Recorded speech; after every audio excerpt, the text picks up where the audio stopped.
station of ESPN, home of the College Football Playoff National Championship game, presented by AT&T. Few ever reach this point. Fewer survive it. Only those who hold on earn a chance at everything. These two teams have clashed before. They pressure him, the throw to the end zone. Touchdown! Indiana wins it, and they knock off the Oregon Ducks here this afternoon. A storybook run that keeps adding chapters, and a team ready to slam it shut. Hold on or go home.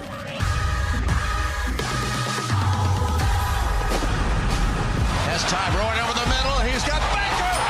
Oh, what a catch! To the end zone. Intercepted! Time after time after time. It's pretty simple. I win. Google me. Indiana, we're all for you. Are you? The Hoosiers. It'd be a hell of a movie. The Ducks. Not done yet. Only what's held carries forward.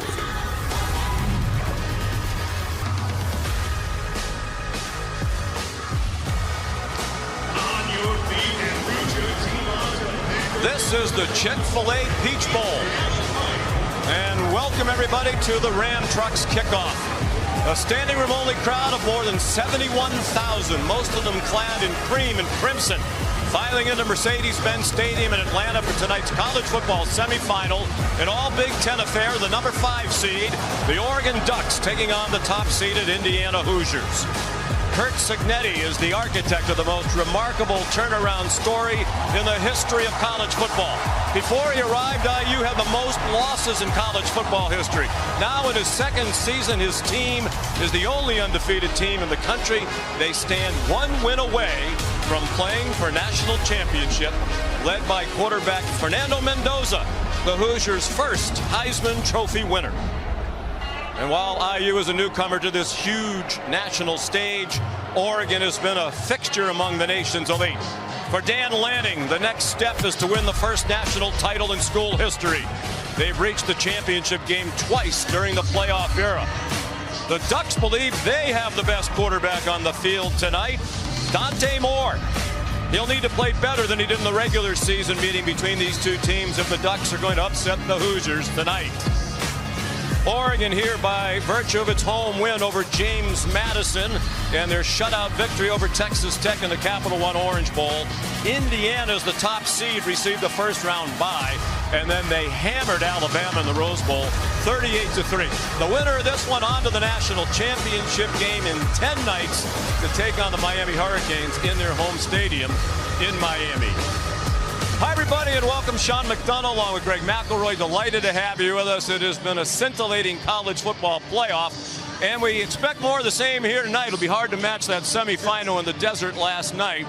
But in Indiana, one of the great stories in college football, clearly the best team to this point in the season. They do everything so well, but they know what they're up against tonight in a very talented Oregon team. It's so hard to beat Indiana. They're so well coached, and they don't beat themselves. They don't make mistakes. But Oregon, they have the firepower and the talent to make this a very competitive football game. Fernando Mendoza, hard to find a weakness when you analyze his game on the field and his character off the field. So impressive in everything that he does. He's incredible, and the more you watch him, the more you love him. What stands out is the aggressiveness. It's 3rd and 2. Most guys are throwing a slant in the flat, perhaps, maybe a hitch. No, not him. I'll throw it 57 yards in the air on a dime. And he just does it over and over again, but it's also the precision. He's got a huge arm, but he's so precise in the chemistry with his wide receivers. This one to Elijah Surratt on the back shoulder is always on display. And then the most underrated part of his game is his mobility. He had 3 rushing first downs against Alabama. He can keep you honest with his legs and extend drives because he's pretty athletic when he takes off. And they're also an outstanding team, second in the nation in scoring defense behind only Ohio State. They held the Oregon offense to 13 points in the regular season meeting. This defense is my favorite in college football. The way they play together, they have a 1/11th mandate where everyone knows they're a small piece of the pie. But this guy, Hayden Fisher, he's the biggest piece. He's the middle linebacker, and he will be very good throughout this game in trying to diagnose what Oregon's trying to attack him with. They've allowed 1 touchdown in the last 14 quarters. Those 6 sacks, the most given up by Oregon in any game this season. It was a rough day for Dante Moore, but many people believe, including some NFL folks, he's the better quarterback out here tonight, and if they're going to win, he probably has to prove that. It has to be the best game of his career, and he can shrink that gap between him and Mendoza, but it's going to require perfection. When things are good, there's few that are more talented than him. He's incredible, but he's going to have to play an uncomfortable game tonight. He's going to have to throw with pressure in his face. He's going to have to throw it in tight windows. He's going to have to be perfect to knock off the undefeated Hoosiers. Time for our national anthem. Here's public address announcer Tim Hanchey.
Two great quarterbacks leading 2 outstanding teams with a trip to the national championship game on the line.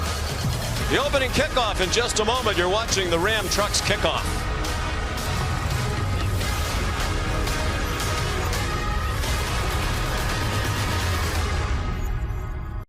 It was a gritty and really great game that came down to the wire. It's intercepted inside the ball. Touchdown, Oregon! Pressure in the throw to the end zone. Wow, what a play! Indiana wins it, and they knock off the Oregon Ducks. Obviously, it's a get-back game, so it's time. The energy has to be at an all-time high.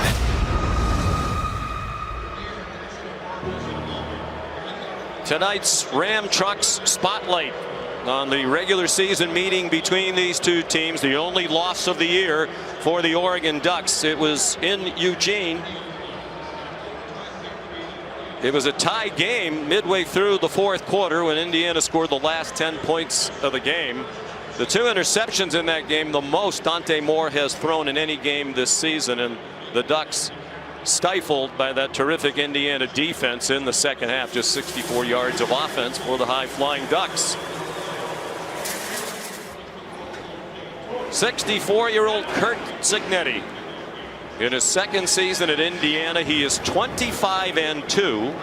They're the only undefeated team in the country. The 14 wins has shattered the school record of 11 they set last year in his first season as head coach in Bloomington when they went 11-2. They won that 3-7 game at Oregon, won in dramatic fashion at Penn State, went on to beat Ohio State for the first Big Ten title since 1967, and then walloped Alabama in the quarterfinals.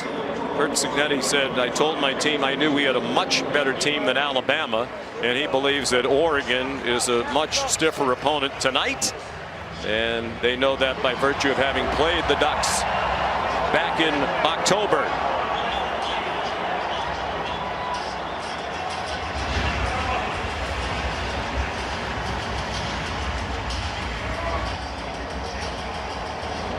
Signetti's won just about every National Coach of the Year honor, deservedly so. Don't tighten that thing too much. We'll never get out. Native of Pittsburgh, Pennsylvania. About to coach the biggest game of his life, and he's a coaching lifer. Grew up on the sidelines. His dad, the coach at Indiana University of Pennsylvania in West Virginia. When Curt Cignetti was a young boy, he said, "I knew in the 3rd grade as a ball boy in Morgantown I wanted to be a coach." And he's on his way to the College Football Hall of Fame when his career is over.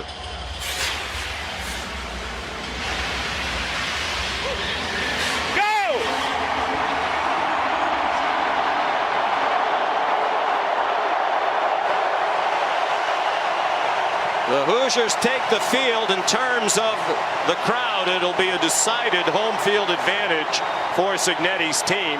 Greg, you were on the field before the game, estimated it's about 80% Indiana fans here. And as it's filled in, it might even be slightly higher than that. I mean, they are out in droves, and a lot of IU chants in the concourse. You're making your way to your seats.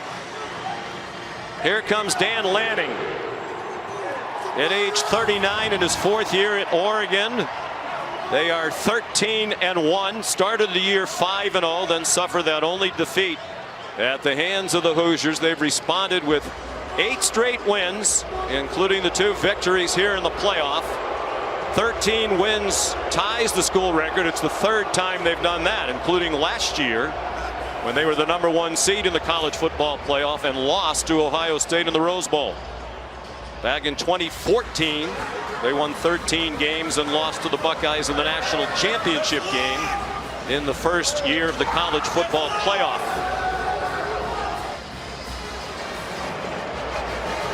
These fans might be travel weary. They were in Miami for the game in the Capital One Orange Bowl a week ago. That convincing win over Texas Tech, the Big 12 champs. Craig, Dan Lanning said, "We need to put it all together." It's indicative of the season, the way the playoffs gone. In the 1st round, they scored a lot of points against James Madison, and then it was the defense that carried the day against the Red Raiders. Yeah, he feels like, with the exception of the Rutgers game earlier in the season, they have yet to play a game in which all 3 phases were playing at a high level. Beat Indiana, that's the type of effort it will require. Lanning has won at least 10 games in each of his 4 seasons in Eugene. He is 48-7 in 4 seasons. Captains making their way to midfield. The front of the line for Indiana, you saw Pat Coogan, a transfer from Notre Dame, who played in the national title game last year for the Irish against Ohio State, trying to go back as an Indiana Hoosier. The referee and the officiating crew out of the Southeastern Conference, led by a terrific referee, Daniel Gautreau. All right, guys, congratulations on earning a spot in the college football playoff semifinals, hosted by the Chick-fil-A Peach Bowl. With us tonight is CEO of Chick-fil-A, Andrew Caffey, chairman of the Peach Bowl Classic, Percy Vaughn. Daniel needs to turn on his microphone. President and CEO of the Peach Bowl, serving his 28th and final year. Now his partner, the umpire, Walt Hill, telling him, "Daniel, turn on your mic." Congratulations on earning a spot in the college football playoff semifinal, hosted by the Chick-fil-A Peach Bowl. I'm your referee, Daniel Gautreau. This is your umpire, Walt Hill. With us tonight is Andrew Caffey, CEO of Chick-fil-A, Percy Vaughn, chairman of the Peach Bowl Committee, and Gary Sorkin, 28 years as the chairman and CEO of the Peach Bowl. Thank you guys for being out here. Thank you. Oregon, you are the designated visiting team. This side is heads, this side is tails. What is your call? Tails. The call is tails. It is heads. Indiana, you have won the toss. Defer, which way would you like to kick? All right, flip sides. Indiana has won the toss and elected to defer their option until the 2nd half. They will kick from the east end zone. Good luck, gentlemen. Let's go down to the field. Two great reporters with us tonight. Here's Molly McGrath with Kurt Signetti. Coach, you took over this program 2 years ago, and now you're in the semifinal. What went through your mind when you ran out onto that field just now? What we got to do to be successful and what I got to do to coach a good game. You deferred. You're going to start this game on defense. What's the priority for that group early? 3 and out, offense, good field position, go down, score. Thank you, Coach. Thank you. Katie. Thanks, Molly. Dan, your leading rusher, Noah Whittington, was a game-time decision. What can you tell us about his status? Yeah, look good in warm-ups. Think we're going to be able to lean on him. We got a lot of people here who can play football, and Noah's going to be a part of that. You know Indiana well. What needs to be different tonight?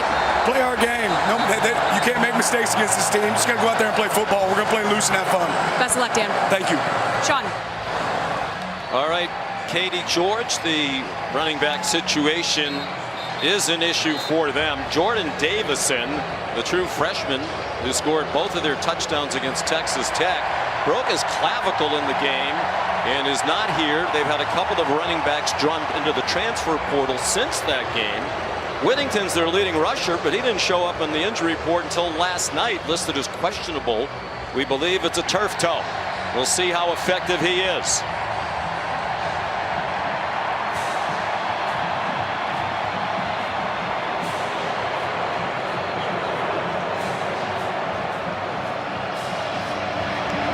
Warren kicks off for Indiana. The college football semifinal of the Chick-fil-A Peach Bowl is underway.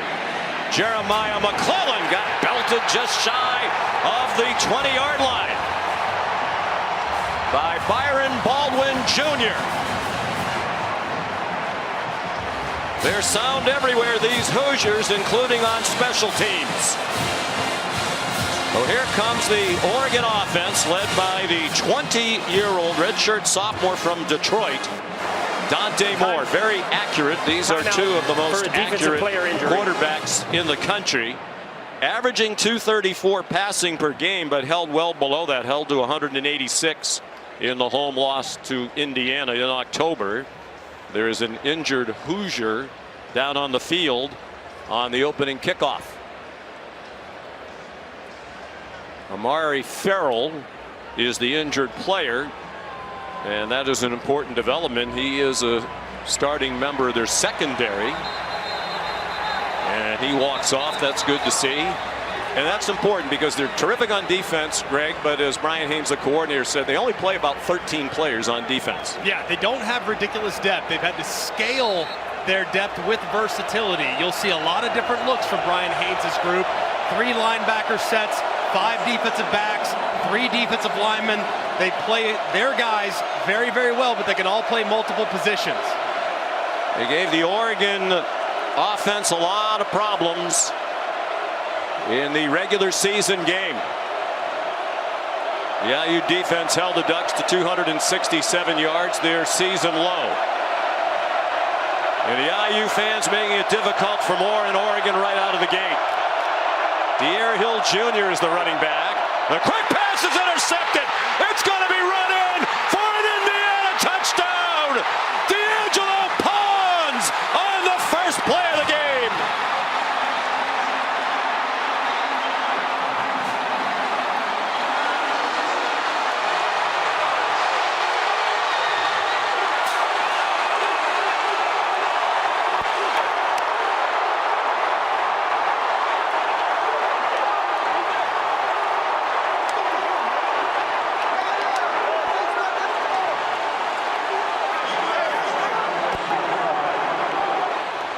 What a start for Indiana. A pick 6 by D'Angelo Pons. Niko Radicic makes it 7-0, 11 seconds in. Pons, one of the great cornerbacks in the country. First team All Big Ten this year and the MVP of the Rose Bowl. And a big mistake here early by Dante Moore. Look at D'Angelo Pons. Got outside leverage of an outbreaking route, and his eyes are in the backfield the whole way. The ball's thrown slightly inside. Pons grabs it and takes it to the house. The vision defense that Indiana will play throughout this game make it very difficult to take those 3 access completions. And Pons, who is a lockdown corner into the boundary, will make you pay every single time. Well, Moore admitted he was frazzled for a while in that loss to Indiana in the regular season. They did some things he didn't expect. And as we mentioned, he threw a season-high 2 interceptions. He thought he'd be better prepared to handle it this time around. Said the pressure, that big hyped matchup when Oregon was number 3 and Indiana was number 7, was troublesome at the beginning. Indiana 10 players on the kickoff. It might be that Farrell, who was injured on the opening kickoff, isn't out there, and that is the case. So they had a late runner come on in Devin Boykin.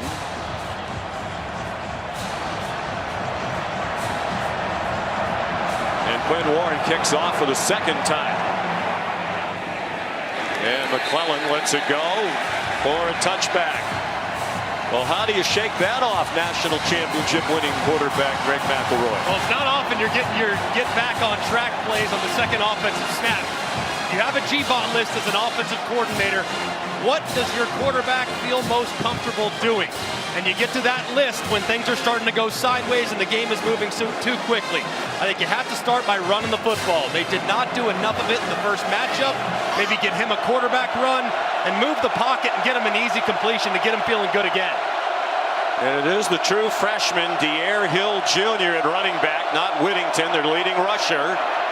Hill ducks under a hit and gets out near the 29. Try to dodge D'Angelo Pons.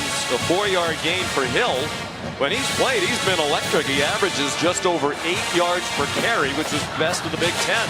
He might actually be a good matchup against Indiana with his true speed, especially on the outside the tackle runs. Now Jay Harrison at running back. On 2nd down and 6, they do try to settle things in with a couple of runs. Harris has a first down. A long stiff arm to the corner, Jamari Sharp, to help him get the 7 yards and a first down. This is what Will Stein said. He said, look, I abandoned the run too early in the first matchup against Indiana. At one point, they were averaging almost 7 yards per carry on a straight downhill run, but they got a little off script in the second half. He said, I cannot let that happen again. I got to feed the backs, and even though they're shorthanded, they're still going to stay committed to running the football. Will Stein, the offensive coordinator, on his way to be the head coach at Kentucky. Play action pass, it's a screen. Jay Harris staggers but stays on his feet and has another first down with a 12-yard gain. But when I first got my spotting chart for this game, there were 8 running backs listed on here for Oregon. There are a lot of crossouts. Harris has 26 carries all year, and that's his 4th catch. He's a transfer from Northwest Missouri State. Whittington is going to try to give it a go, we think. Hill's active tonight, as are Harris, and they've brought 2 players over, Hassenritter and Platt, from defense, who have not had an offensive touch this season. They stay with Harris. And he's a busy guy. He anchors Sports Center.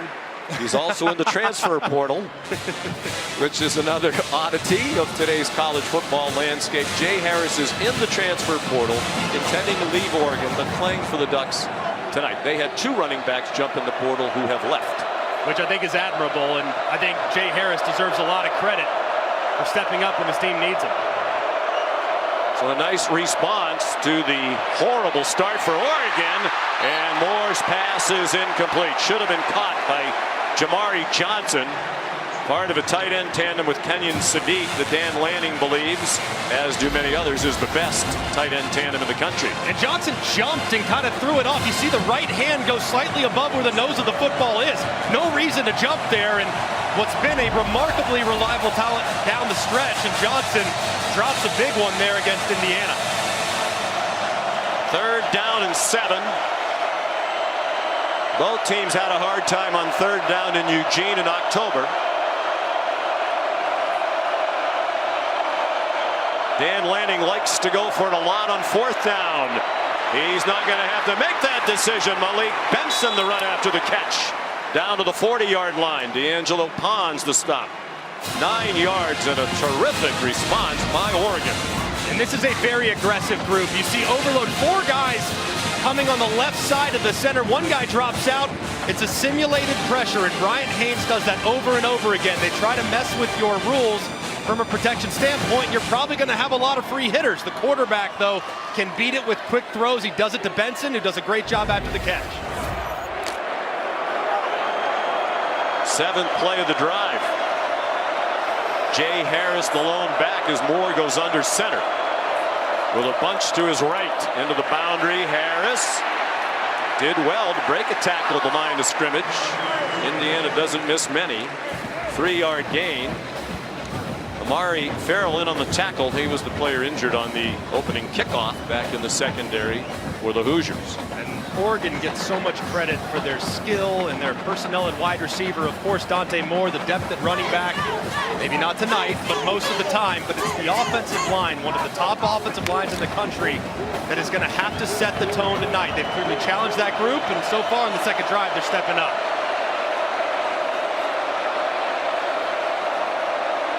Roger Saliapaga, who's the 3rd tight end for Oregon, has come into the game. Harris spinning down at the 33-yard line. 4 more. Elijah Hardy and Aiden Fisher combine on the stop. 2 of the 3 linebackers that they typically play with. Isaiah Jones is the 3rd. You don't see many teams have 3 linebackers on the field at one time anymore. And they will play that regardless of what personnel grouping the offense is in. Oftentimes when you see 3 wide receivers, you'll substitute an extra defensive back. They love the versatility of those linebackers and feel very comfortable with them in coverage. Fisher's the leader. Dante Moore said he was troubled in the regular season game, that Fisher kept hollering out what play was coming. Moore over the middle, caught, first down. Good throw to Jay Harris, who has emerged as the star of the 2nd possession of the night for the Ducks. That's 5 yards and a first down. And talk to Will Stein. They're going to kind of mess with the tempo a little bit, especially on 3rd down. Indiana's a group that will blitz your protection like we've seen already. That time they go with the quick snap. The blitzer can't get home, and it's a nice throw to the right pec of the receiver Harris. That's an accurate throw away from the defender. Harris off the field for a moment. De'Aaron Hill is in there. 10th play of the drive. And it's a fake handoff to Sadiq and a designed run for Moore. Not a prolific runner, but he can be effective. And he gets 6. And as you said, both coaches will not be afraid to run the quarterback tonight by design, with a trip to the title game at stake. And Dante Moore is a very capable runner. Doesn't do it a ton, and most of his runs actually are outside the tackles where there's a little less damage that can be done. But in a game where it's win or go home, you can expect him, especially with shorthanded running back room, to get a handful of touches.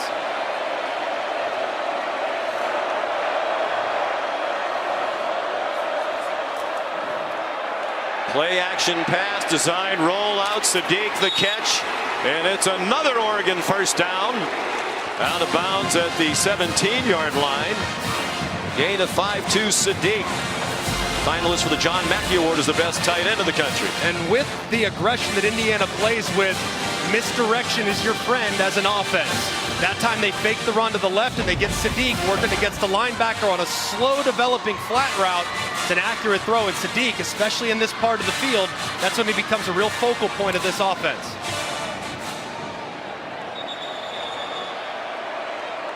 Sadiq has 8 touchdown catches, which leads all FBS tight ends. It is their first. Timeout by Indiana. They're on their heels. 12th play of the drive upcoming for Oregon when we come back to Atlanta. NFL playoffs Monday night. Proud Indiana graduate, the great Joe Buck, will be on the call for that. He didn't mind the way this one started. D'Angelo Pons the pick 6 on the first play of the game, but what a nice response by Dante Moore in this offense. 12th play of the drive started at their own 25. Nice balance of rushes and passes. This is the 7th run, and it's Jay Harris. Dropped at the 19, and Greg, such a well-coached team. A terrific timeout by Kurt Cignetti. His team on its heels. coordinated by Brian Haynes on defense. Let's use the timeout, see if we can get back to the way that they typically play. Absolutely. Just gather the emotions of the team. And I think settling them down, remind them of gap responsibilities, and allow that defensive line to just kind of catch their breath for a moment. Second down and 12. Moore given plenty of time.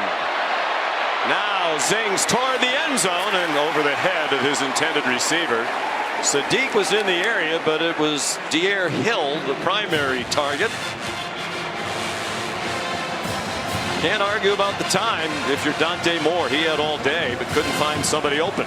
Yeah, just a little bit high on that throw. Had him open, had a step behind the defense, and that's a play you got to make because the opportunities to get a guy open when the field condenses against Indiana are few and far between.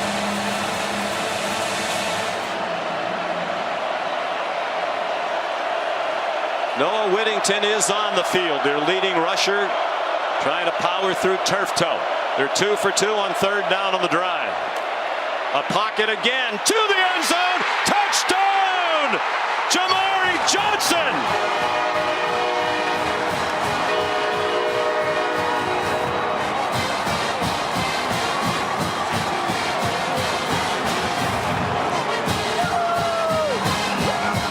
And a terrific bounce back by the redshirt sophomore from Inglewood, California, who had a big drop earlier on the drive.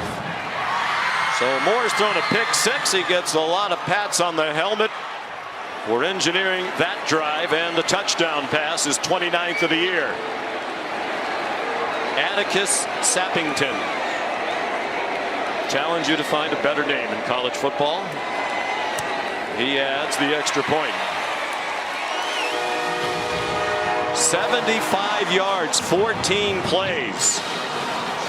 Took up more than half the quarter. 7 minutes and 38 seconds. And Moore 5 out of 8 on the drive for 50. And how about the guts and maturity and poise displayed by the 20-year-old Dante Moore, who after the disappointment early answers back.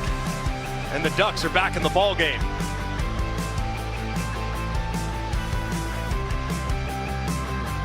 The semifinal at the Chick-fil-A Peach Bowl is brought to you by Chick-fil-A. This year, Chick-fil-A dialed up some pregame fun for fans. And then, everyone's favorite cows made a special delivery to kick off the CFP semifinals. And Capital One, what's in your wallet? Entertaining start to this Chick-fil-A Peach Bowl. Awful start for Dante Moore. Pick six. Interception run in by D'Angelo Pons of Indiana for a score 11 seconds into the game. But then the Ducks responded, one of their best drives of the year. 14 plays.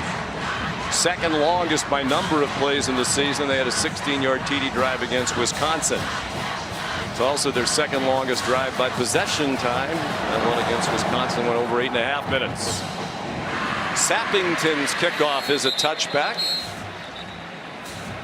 Time now for Chick-fil-A moves on the field, and it's unbelievable. They showed their hand just a little bit too soon. Here's Lou Moore, and here's the route by Jamari Johnson. Does a great job of running a little bit of a stick nod, but watch how the outbreaking action hesitates D'Angelo Pons.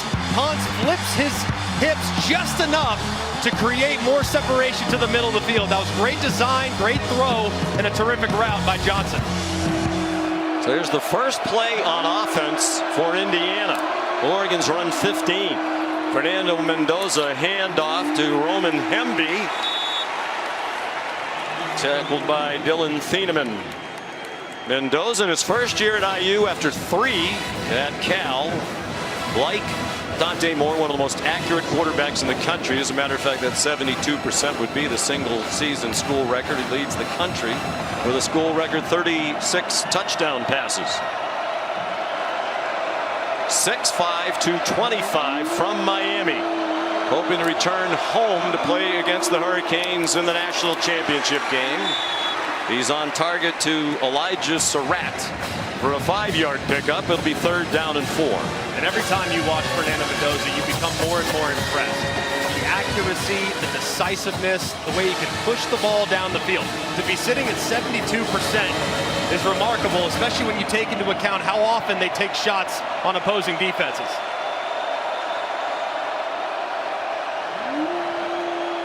Hemby is the running back. He'll split time with Kalon Black. Plenty of time. Mendoza, another back shoulder throw and a catch in traffic. Surratt with 2 catches, 57 for the year, and it seems like every one of them is a back shoulder throw. And the timing is so incredible, and the precision and strength of Surratt to work through the contact of the defender, flip at the last second. This is well covered, this is well defended, but guess what?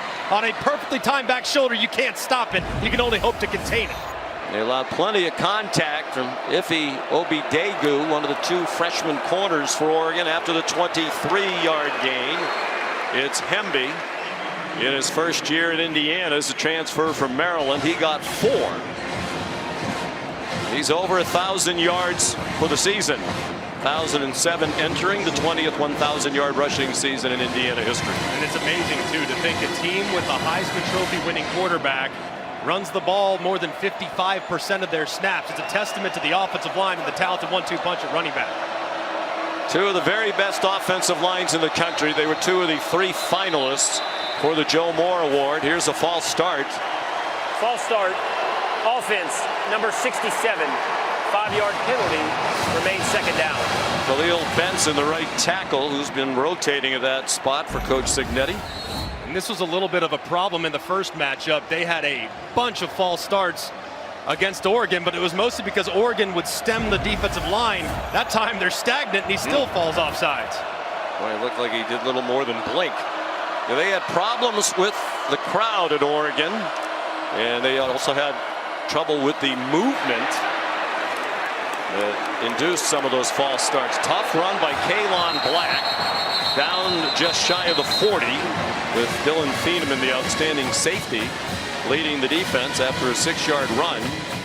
Curt Cignetti, that'll be interesting to watch if Oregon does that up front tonight, Greg, because Curt Cignetti was very upset from the beginning of that game in Eugene. As a matter of fact, he got a sideline warning for arguing very vociferously well onto the field with the officials in that game. And it's not something you see from Oregon very much on the road, but it is a real tactical advantage at home to move that defensive line when the offensive line's already a little jumpy. There's a move right there.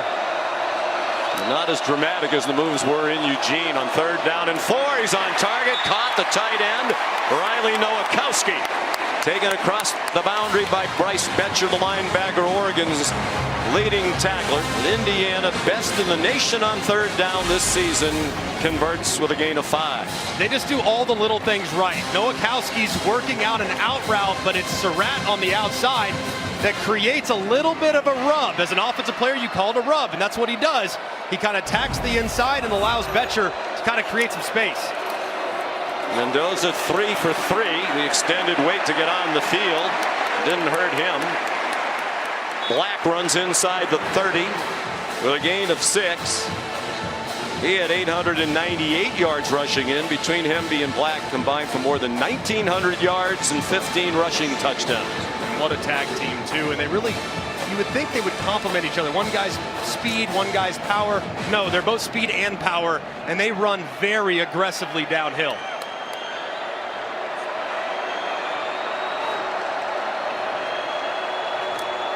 Eighth play of the drive. Hemby rips through the middle of the defense. First down, Hoosiers. Inside the 18-yard line, he got 11. How about the job right here by Pat Coogan, MVP. The Rose Bowl was the offensive line. He gets movement against Amari Washington, and let me just tell you, it's hard to move Amari Washington. He's a load. These defensive tackles for Oregon are stout. And help from Drew Evans, the left guard. Washington's a terrific player. He's 330 pounds. Hemby turns the corner, has a lead blocker inside the 5 and out of bounds. They're going to mark him out at the 7.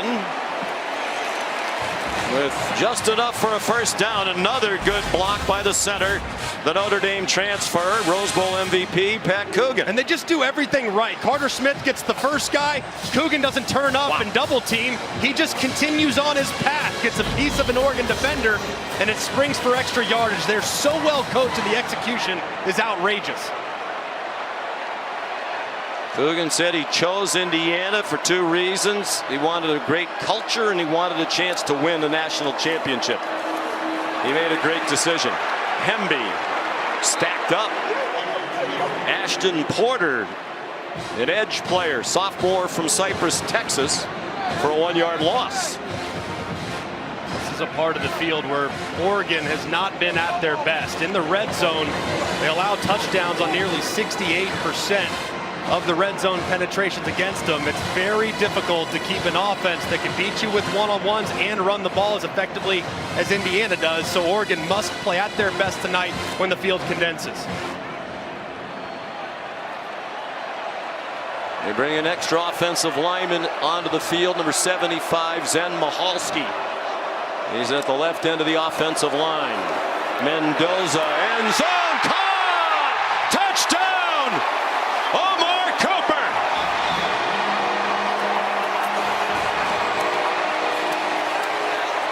Nelson Fernando's son, Fernando Mendoza, perfect on the drive, 4 out of 4 for 41 yards and the touchdown.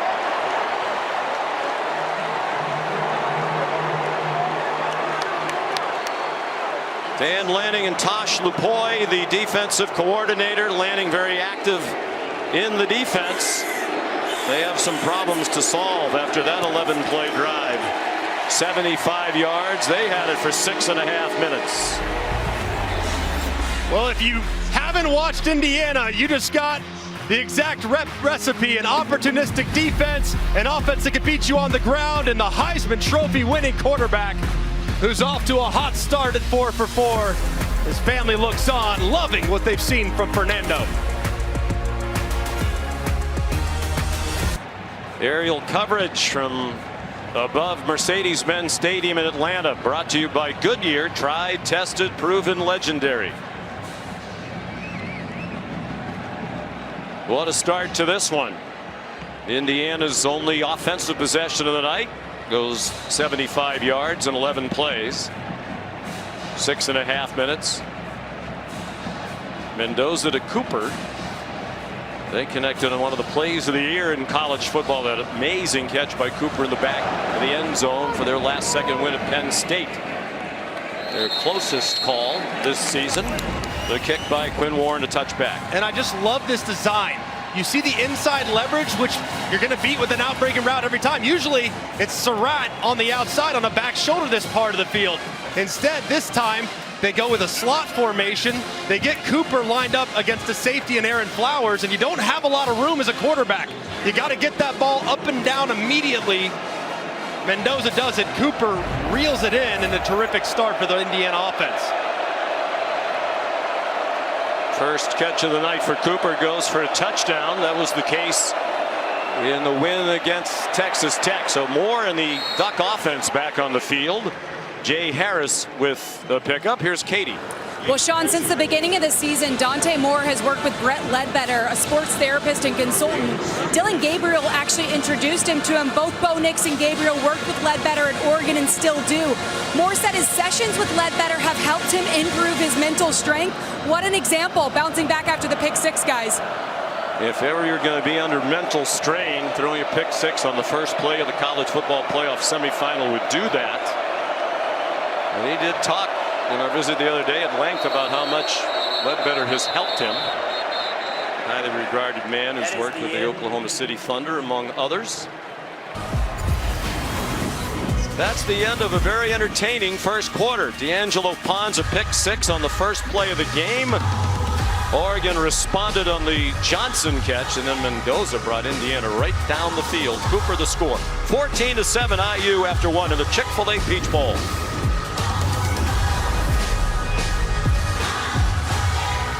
From that first quarter. Good start, pick six. Then we couldn't get lined up on defense. Farrell got hurt on the opening kickoff, our strong safety. So we had some new guys, but we couldn't get lined up on all three levels. And then a nice counter by the offense there. All right, thank you, Coach. Thanks. And they don't have those kinds of issues very often, not lined up correctly. By any standard by which you judge how well coached the team is, Indiana generally excels. They don't turn it over. They don't commit penalties. They're great on third down on both sides of the ball. They make you earn it. Jay Harris is going to be on his way to a career night here tonight. Gets the call again. He got 4. His 7th carry of the game, which matches a career high. And we're 1 play into the second quarter of this semifinal. 3 out of 14 on third down in the first meeting with the Ducks. They're perfect 3 for 3 tonight.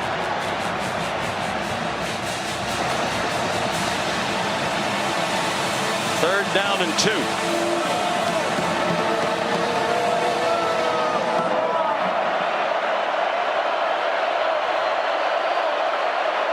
They had a very tough time on third down against Texas Tech.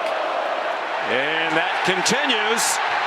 Jay Harris driven back by Mikhail Kamara with help from Isaiah Jones. And they're going to punt after a loss of 2.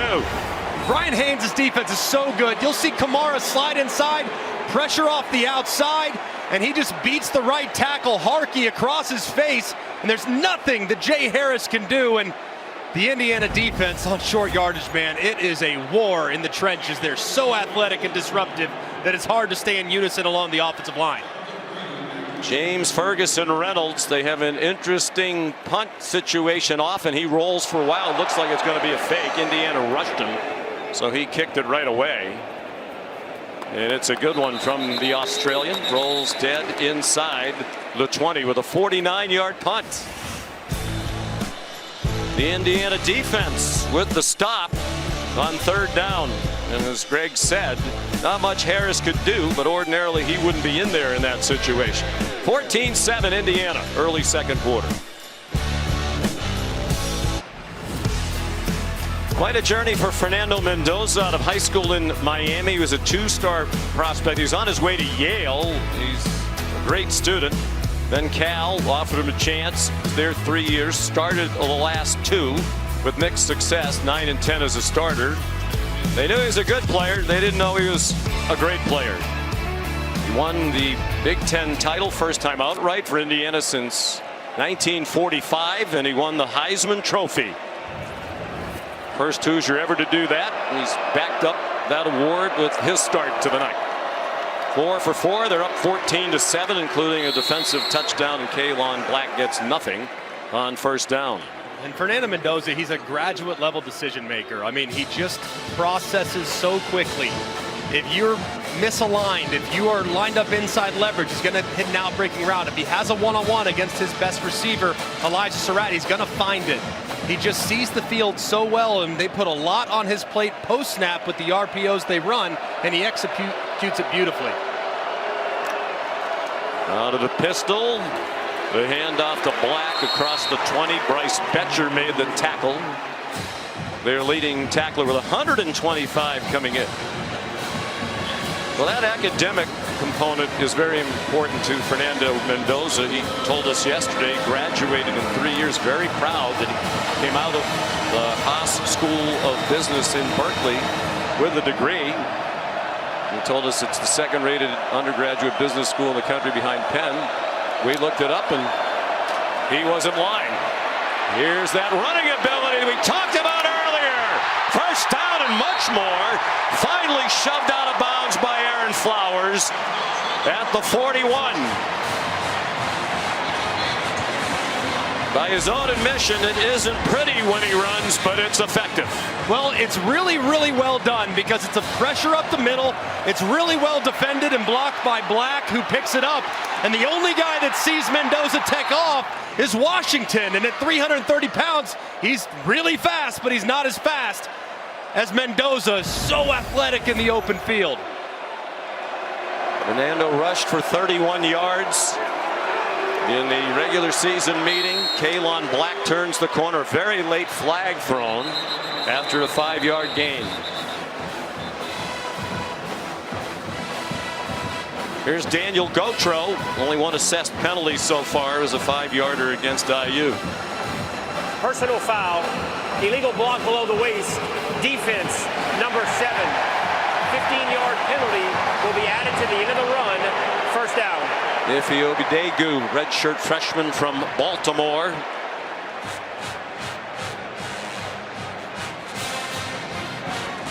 This is a rule that got put in not too long ago, but it's to protect the offensive linemen who are out there trying to hit. And Obidegu goes a little bit low and takes out the puller, and that's what results in the flag. Took down Pat Coogan. First offensive lineman to be the MVP of the Rose Bowl since 1944. Norm Berry, our statistician Mike Swanson, said was a terrific player. Roman Hemby for 3. Here's Molly. Sean, Indiana quarterback Fernando Mendoza deleted social media from his phone to stay focused this season. The only social networking app he uses now is LinkedIn. So the projected top pick in the NFL draft has his LinkedIn up to date, even logging the Heisman Trophy. Under honors and awards in his bio, he describes himself as process-driven and detail-oriented as a leader. He's just staying true to who he really is, a business school grad, Sean. My goodness, so proud of it. And I think it's a very apt description from the guy who is certainly not anything other than humble. Bryce Betcher knocked down his pass. Dual sport athlete, started out at Oregon as a walk-on on the baseball team. A very good baseball player drafted by the Houston Astros in the 13th round, but his heart was in football. He walked onto the football team, had to give up a partial baseball scholarship and paid his own way for 2.5 years. Now he might have to decide. His dad is here tonight. He might have to decide for pro career with football or baseball, because he's going to be drafted in the NFL. Mendoza, the ball is loose. It got ripped out by Nasir Wyatt. Back in the hands of Mendoza, and Wyatt gets there again.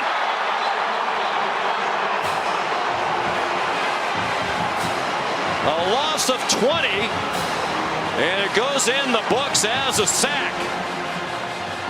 And very nearly just the second lost fumble of the season for Indiana. And Nasir Wyatt is all speed. He doesn't play a ton, but he plays in obvious passing situations, and he always flashes. That time right around Benson, the tackle, they whip on the chip, and he makes the play. He had only 9 tackles all year. He's a true freshman from Santa Ana, California, but 2 of them were sacks.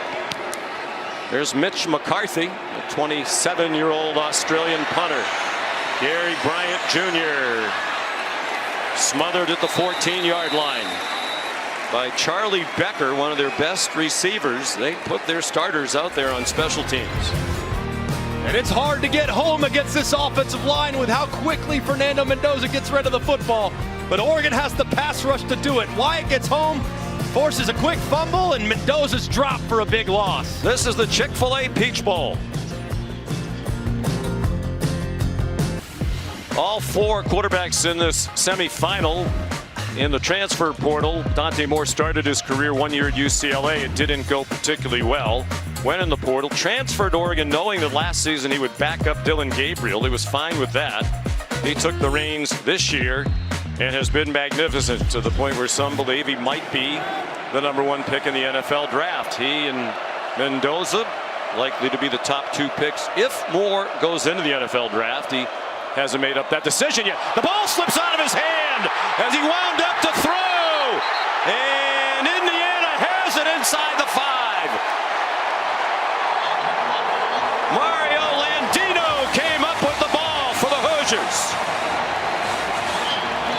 Looked like Moore might have collided with De'Aaron Hill as he wound up to fire. That's exactly what happened, and without Whittington, without Davidson, they have not had a ton of reps with Hill.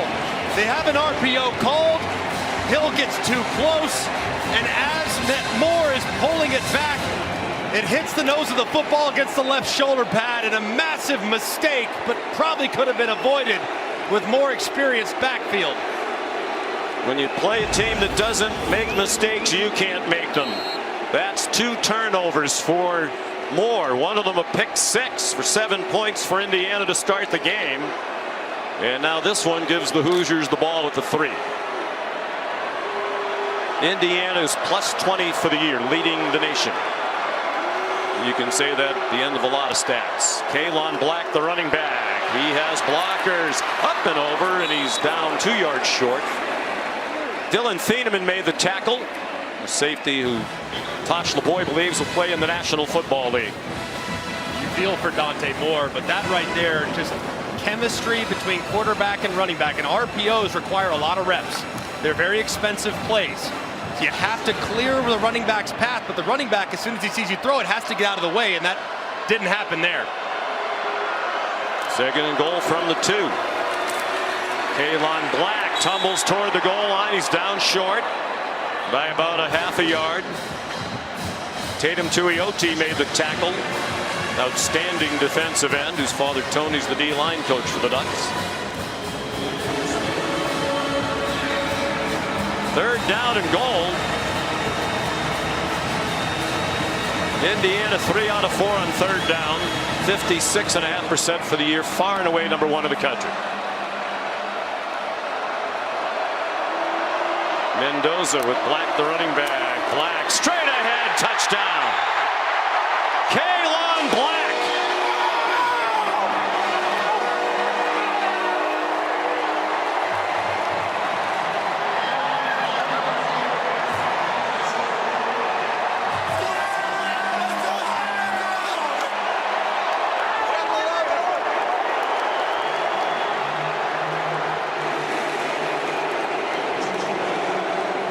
Ninth touchdown of the year for Black, one of 13 players who transferred to Indiana before last season, coming along from James Madison with Kurt Signetti. Niko Radicic, the extra point. With the Indiana Hoosiers, if you give them an inch, they take a mile, and Dante Moore's second mistake, miscommunication with the back, results in a fumble recovered by Landino, and a couple plays later, Black pays it off to give him a 2-score lead.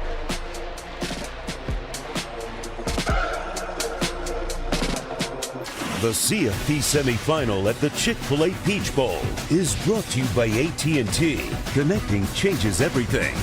Modelo, the mark of a fighter, and Mercedes-Benz. We're back in Atlanta in one of the great stadiums in America, Mercedes-Benz Stadium, for the Chick-fil-A Peach Bowl. Sean McDonough, Greg McElroy, Molly McGrath, and Katie George are on the sidelines. 8:17 to go in the first half, 21-7 in favor of Indiana. De'Aaron Hill back deep for the kickoff. His collision with Dante Moore caused the fumble.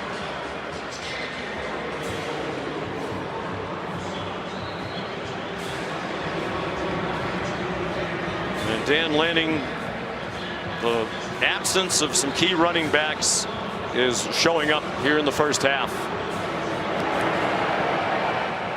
Quinn Warren kicks off. No chance for a return for Hill.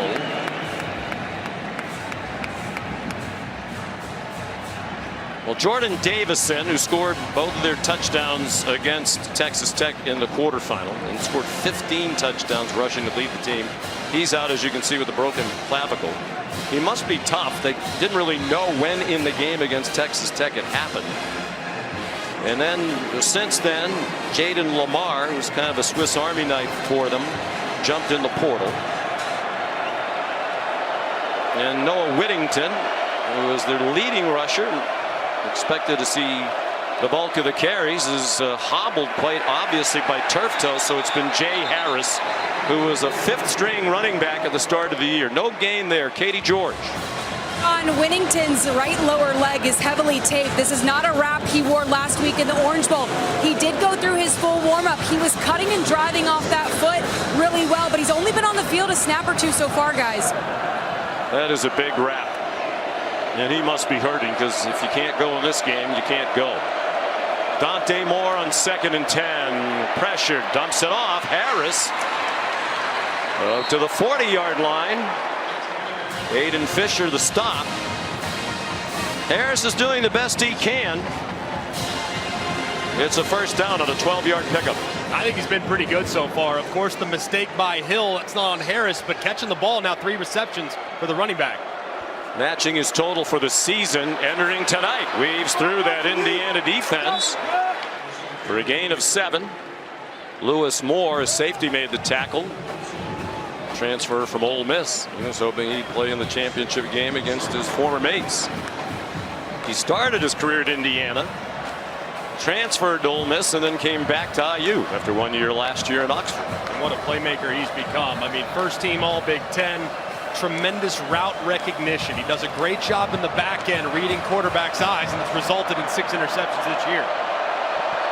2 shy of the IU single season record. Harris, the running back, on 2nd and 3.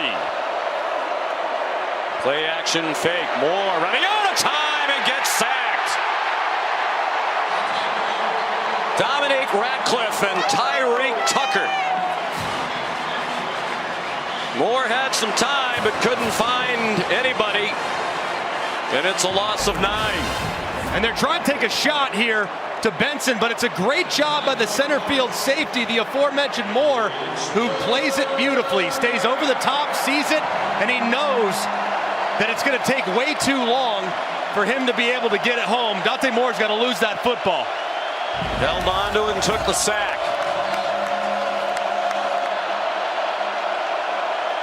Under 6 minutes to go in the half. 3rd and 12. Moore under pressure again and down at the 31.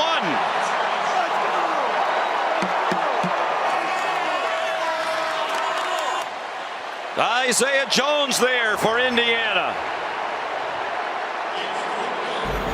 This is what Indiana does such a great job of. They complement each other so beautifully. Look how well this is timed. You got Kamara's switching inside. He gets the pick against Pregnon. He's ultimately the guy that gets home, but that twist threw off the left side of the offensive line, and nothing more could do. Oregon's given up 18 sacks this season, 8 of them against Indiana. Here's James Ferguson Reynolds. Line drive punt. Jonathan Brady out to the 39-yard line. Dante Moore and the Ducks are on the ropes. The Indiana defense ruling that last possession. 4:57 to go in the half in the college football playoff semifinal at the Chick-fil-A Peach Bowl.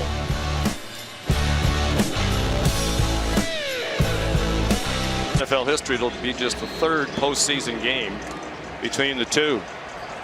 Rough start for Oregon, a pick 6 on the first play of the game. For Indiana, the Ducks have turned it over twice on the first 4 possessions, leading to 14 Indiana points.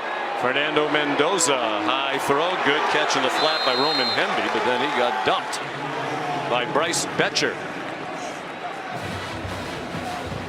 Really? And Indiana again, Greg, doing what they do, which is not hurt themselves.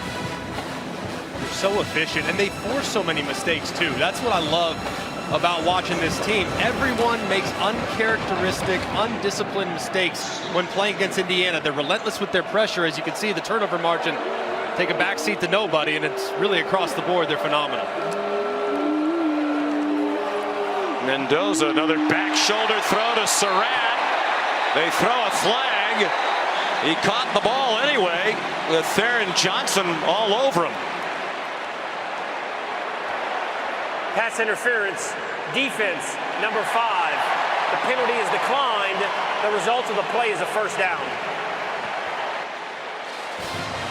When you're a defender, you have to know the back shoulder throw is coming, don't you, if you're guarding this guy? They played it well. I mean, obviously grabs the jersey with the left hand, results in the flag.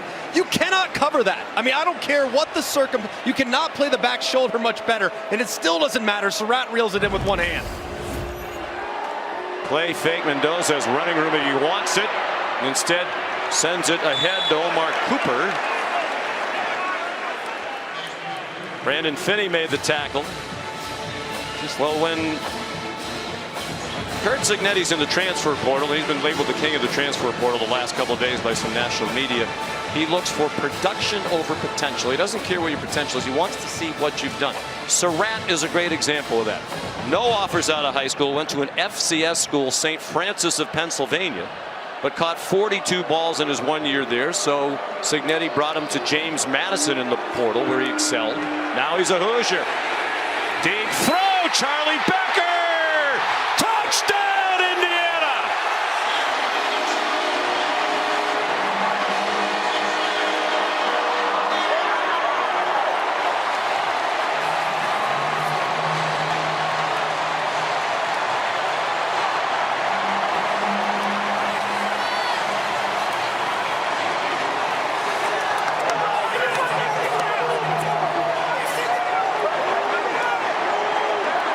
Mendoza's 8 out of 9 after he was 14 for 16 in the Rose Bowl against Alabama.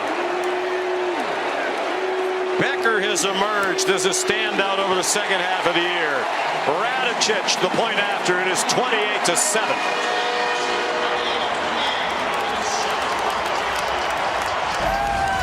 They can throw the back shoulder. They can throw it over your head. It's press coverage. Fernando Mendoza knows exactly where he's going. He just has to take care of the safety. His eyes start there to the left. Then his helmet swivels over, which buys just enough time for Thieneman. Can't get over the top. And Becker, the emergence since the Penn State game has been phenomenal. 6'4" with tremendous speed. He's added a deep throw element to what already was a remarkably balanced wide receiver core. He's very speedy, great size at 6'4", terrific hands. Had the talented freshman Finney in good coverage. Last year as a freshman, he played in 12 games, mostly on special teams. Didn't have a catch for offensive coordinator Mike Shanahan. Had 4 over the first 7 games this year, but then Surratt was hurt. Didn't play in that game at Penn State. Becker got the chance, and boy, did he run with it. And he's been fantastic ever since. 36-yard touchdown. And 100 yards receiving, starting with that Penn State game, in 3 of the last 5 games coming in. That's his first catch tonight, the 36-yard score. And his emergence creates a triangle in the secondary that you just can't account for. You already have to apply so many resources to Surratt and to Cooper in the slot. And now with the deep threat element that Becker provides on every snap, there's just no way of defending all these weapons.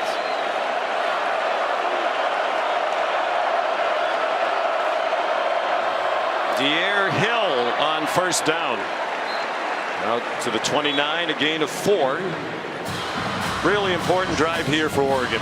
Kind of feels like they have to get something on the board here with the last drive of the half. They absolutely do. Indiana gets the ball at the second half. Indiana's tremendous at the middle 8, the last 4 minutes of the first half, the first 4 minutes of the second half. So it's imperative here for Dante Moore to stop the bleeding and get some points. They're going to have to throw it with regularity. He gets hit, lost the ball again. Daniel Ndukwe knocked it out, and it is Indiana ball.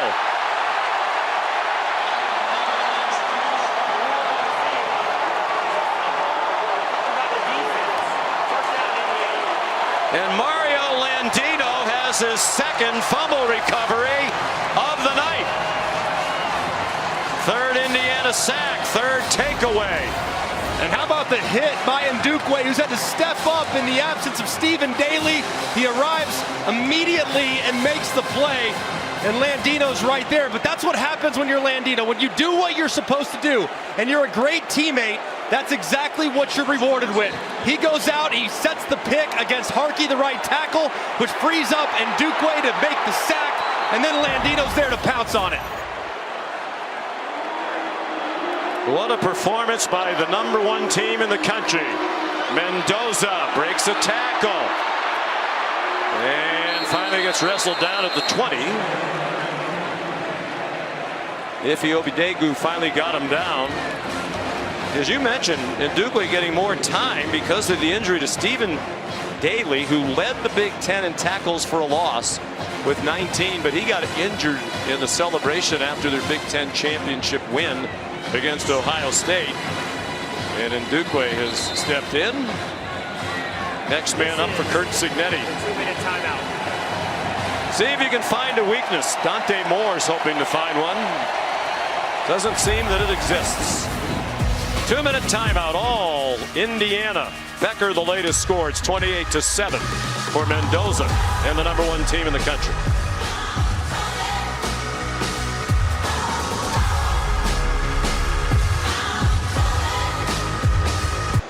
Stay tuned for the Mercedes-Benz halftime report, led by Reese Davis, who broke out his very nice college football playoff semifinal suit tonight.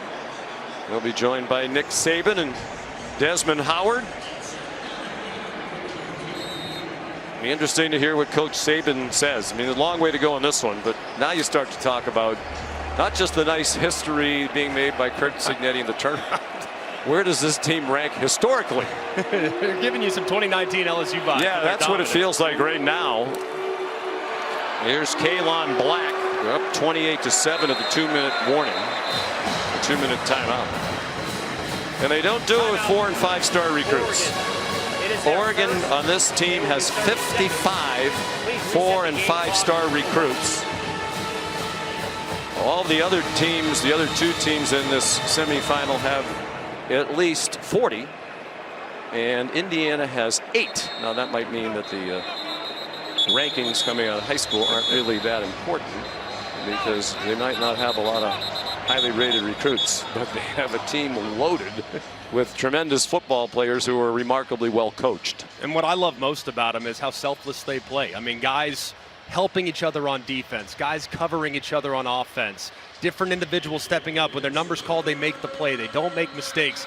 They're one of the most well-coached teams, most highly productive teams I've ever covered. And it's been doing this now 12 years. I love this football team, and the way they're playing tonight is about as good as we've seen them. The attention to detail is remarkable. Mendoza handled the high snap. And down inside the 10-yard line. D'Angelo Pons given a chance on offense. That wasn't in the defensive game plan. The cornerback throwing a bone here, trying to score on offense after his pick 6. Mike Shanahan didn't tell us about that play yesterday. Well, he already had a touchdown. Feed the hot hand, I suppose. Well, he set the tone with the first play of the game. First play from scrimmage, Dante Moore threw it out wide for Malik Benson. Bonds picked it off and ran it in. His second interception of the season. And the turnovers keep on coming for Moore. Under duress all night. Daniel Ndukwe, the last strip sack. He's been credited with 2 of the 3 sacks. He didn't have a sack prior to tonight in his career. He had 9 career tackles. Next man up indeed. He's a sophomore from Lithonia, Georgia. It is a gigantic pro-Indiana crowd, and they're loving every minute of it. Hemby straight ahead with little resistance. He powers down to the goal line, and he's just short. And will Dan Lanning use his last timeout? For the moment, no.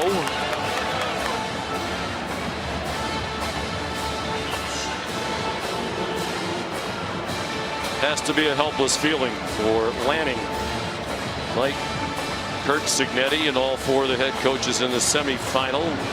Once an assistant at Alabama under Nick Saban. Kobe Martin comes in at running back. He's lined up in front of Roman Hemby. Hemby stood up short of the line of scrimmage. Tion Gray, backup defensive tackle. Now Lanning will use the timeout. Trying to get the ball back one more time with 1:01 left in the half. 28-7 Indiana, and the Hoosiers 3rd down and goal from the 2. Got to be so frustrating for Dante Moore and the offense, praising how they've approached this matchup, talking throughout the week about how different they are now, why this outcome tonight would be different, significantly different than what we saw in Eugene a couple months ago. And they can't get out of their own way with some of the mistakes they've made. You know, the big problem in game one was the 6 sacks allowed. The pressure, they couldn't figure out where the rush was coming from. The great way that Bryant Haynes disguises the rushes. Moore has 5 turnovers in a game and a half against Indiana. He has 7 turnovers in the other 13 games this season combined. Just goes to show you how difficult it is to move the ball effectively against Indiana. The windows are tiny and the pass rush is relentless. So here's 3rd and goal. So many options for Mike Shanahan. Hemby's the running back. Mendoza, quick pass, touchdown, Elijah Surratt.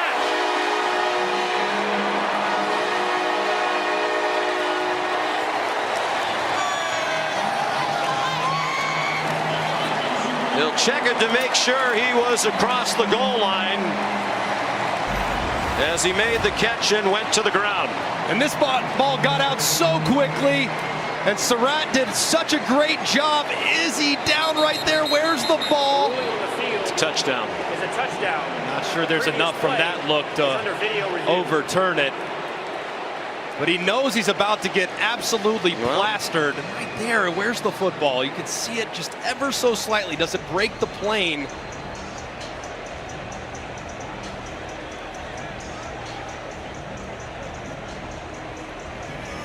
There, where's the ball? Tough to tell. The call on the field was a touchdown from the connected cam brought to us by AT&T. I think by the time his backside hits the goal line, the ball has reached the end zone. Just need to get it across the start of the goal line. Matt Austin, our rules expert, is here tonight. Rare time leaving his palatial estate in Kentucky. After video he thinks review, it's a touchdown. The ruling of a touchdown is upheld.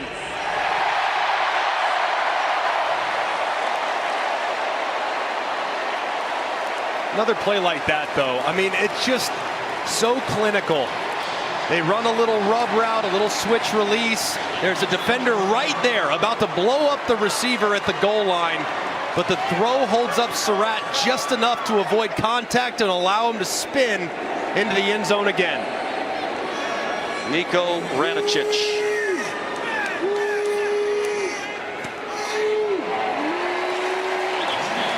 $35-7. 5 different touchdown scores for Indiana. The most recent, Surratt, adding to his Big Ten lead with his 14th. Cooper had actually tied him at 13 apiece with his touchdown earlier. The interesting thing to me, we keep talking about how well coached they are, and they are. We saw the graphic, right? On 3rd down, best in the country are right there on both sides of the ball. Best turnover margin. 2nd least penalized team behind only Army. You'd expect discipline from the United States military. There's nothing to be ashamed of to be behind Army when it comes to penalty yards a game. And so you think, right, he's a great attention to detail person, but they must be there all day and all night, right? I mean, you can't be this buttoned up in everything if you're not there all day and all night. The assistant coaches and the players we talked to said yesterday just the opposite. One of the things we appreciate most, the coaches said he lets us go home at night. The players said he really values our time. It's a touchback from Quinn Warren, to the point where if he says the practice is going to be 30 minutes, their practices are short for the most part. That's what it is. And Bryant Haynes and Mike Shanahan have been with him all the way back to the first of Cignetti's 4 stops at Indiana University of Pennsylvania. They would know better than anybody else. They said they have a great family life because Cignetti allows it. And that's part of the reason why both those guys very, very attractive to a lot of job openings across the country. Say, I can't leave this. I have a great situation. Coach Cignetti lets me do my job, and we have a clear and established identity on both sides of the ball that the players love playing in. Dante Moore throws on the run, just throwing it up for grabs, and why not at this point? You need to make something happen. Jeremiah McClellan, the intended receiver. Cignetti, this is his 4th stop. He's been a huge winner everywhere he's been, starting at Indiana University of Pennsylvania. He was 50 years old. He was coaching for Nick Saban at Alabama, and he said I want to be a head coach. He went to IUP, where his dad is a legend. The field there is named after Frank Signetti Jr. So my wife was upset with me, Manette. I was making $300,000 at Alabama, throwing a catch made by Malik Benson. The IUP job paid $120, and I had 3 kids on the way to college. 2 of them wanted to go to med school. But he took it. He got that program back near where his dad had it. Went to Elon, totally turned that around. JMU, and now here in Indiana, there's going to be a holding call. About 65,000 fans in the stands with crimson on helped 2 of the officials. Holding, offense, number 76. 10-yard penalty from the previous spot, remains first down. Isaiah World, the left tackle. Timeout for a defensive player. There's a timeout for Mikhail Kamara, the injured player. Defensive end for Brian Haynes. And you think about how his life has changed, how Mike Shanahan's life has changed. When we talked to them before the playoff game against Notre Dame last year, they talked about starting out on the staff at IUP. Haynes made $6,000 a year. Shanahan made $8,000. This is about a decade ago. We asked Brian Haynes last year, well, how do you get by on $6,000? He got very emotional. He said, you have the help of your family, and we lived on food stamps. Yeah. Well, he just signed a 3-year contract extension that starts at $3 million a year for next season and goes up. Amazing. And both Shanahan and Haynes deserve every penny. Oh, they're great. They are phenomenal. Incredible attention to detail. Great collaborative approach on both sides of the ball. No ego. Everyone just works together in unison, and the team plays that way as well. Shanahan, by the way, also a 3-year extension starting at $1.7 million. Good work if you can get it. Moore's pass incomplete on 1st down and 20, intended for Jamari Johnson. Dan Lanning on the other side is going to lose both of his coordinators, and this isn't the way they want to go out. Tosh Lupoy and Will Stein. Lupoy will be heading to Cal, his alma mater. Stein will be heading to Kentucky, back in his home state.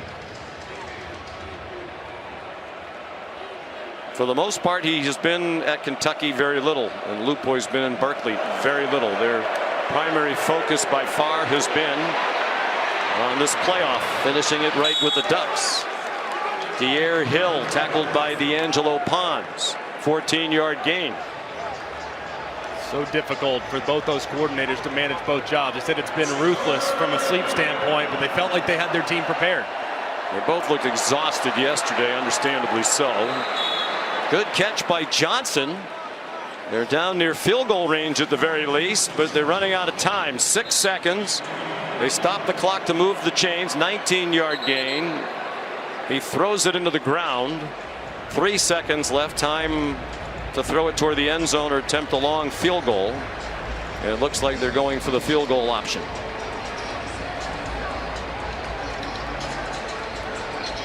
Atticus Sappington, 5th-year senior from Portland. Then on both sides of the rivalry with the Beavers, transfer from Oregon State. His career long is 51. This would shatter that. This is a 56-yard attempt with Ferguson Reynolds, the punter, the holder, trying to give them something to take into the locker room. And it's short. On target, but short.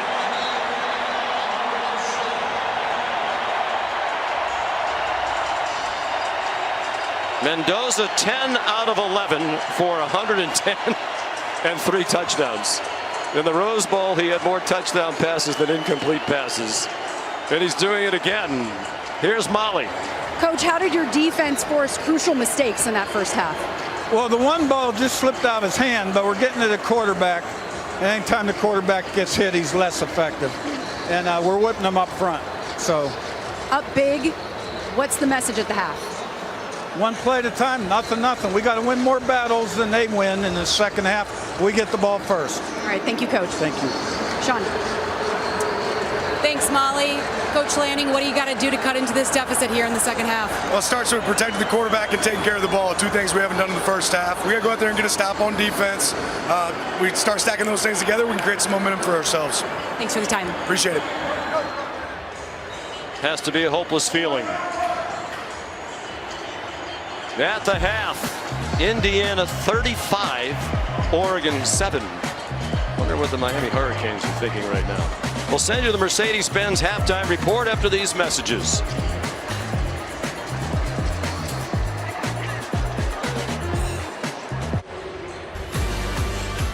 This is the Chick-fil-A Peach Bowl and the college football playoff semifinal. The winner goes on to the title game on January 19th to take on Miami. Kurt Cignetti and his Indiana Hoosiers look like they can book the trip to South Florida, leading 35-7 at the half. Most points for Indiana ever in a postseason game. And not sure how significant that nugget is because there hadn't been a lot of postseason games prior to the last couple of years with Coach Cignetti. The turnovers again a problem for Oregon. 3 of them turned into 21 points. Indiana punted only once, touchdowns on 4 of their 5 drives. They also have a defensive score to start the game. And Mendoza has now thrown 3 incomplete passes in the 2 games so far against Alabama and Oregon, and 5 touchdown passes. I think the debate about who the #1 quarterback is and who's going to be the #1 pick in the draft has been answered. I think it was established even before this. I mean, if you're drafting Dante Moritz on a projection, you're getting a ready-made product right now with Fernando Mendoza. What a first half performance. And in the last 6 quarters, the guy just flat out can't miss. About as close to perfection as you can be. Said he left Cal because he wanted to take a big swing. And the biggest swing of all is winning a national championship. It would pair with a Heisman Trophy. Only 9 quarterbacks have ever done that. A lot of work to do still. Atticus Sappington, the touchback. Let's look at tonight. Capital One rewarding performance, and it started early. First 3rd down of the game. 3rd and long. You think you're in pretty good shape defensively. Not against this level of precision. The back shoulder ball that we showed you in the very beginning of the show, it just can't be covered. And then you might be able to try to defend it. Instead, we'll just go over the top this time. He does a great job looking off Bieneman, the safety, puts it where his 6'4" receiver, Charlie Becker, could go up and make a play on it. And he just continues to deliver time after time for this Hoosier offense. 10 out of 11 for 110 and the 3 touchdowns. He was 14 for 16 against Alabama for 192, 3 touchdowns. Offense, number 62, 5-yard penalty. Remains I'm guessing Kurt Cignetti will give us the face. There it is. Right on cue. He will not be happy. He preaches all the time. Doesn't matter what the score is. You have to continue to play to the standard. Roman Hemby, the ball carrier. You know, his facial expressions became big on social media, memes. I'm not an expert on those sorts of things. You are. You have like millions of followers. And I guess that's a good thing. But so Kurt Cignetti was asked about, he pretty much wears that same expression all the time, like he's like that. And he said, well, if I'm going to ask my players to play the same from play 1 to play 150, then I need to maintain the same countenance. If I'm jumping up and down and my emotions are up and down, then it's hard to ask my team to play with some emotional stability. Mendoza on target, not a surprise. Elijah Surratt out of bounds at the 38-yard line. A gain of 17. The ball just comes out of his hand so beautifully. Got a nice compact release. The spin is so tight, and it's always exactly where it needs to be to the outside.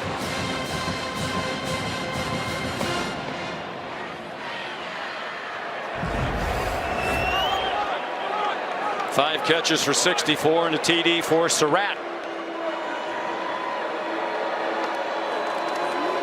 Now out of the pistol, Hemby stood up and driven back by Bryce Betcher.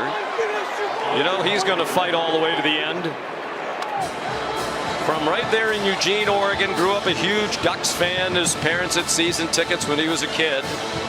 He used to go to every game. His dad, Brett, dreaming about playing for the Oregon Ducks, to the point where to this day, every time he takes the field at Autzen Stadium, he points up to where the seats used to be. His family has better seats now.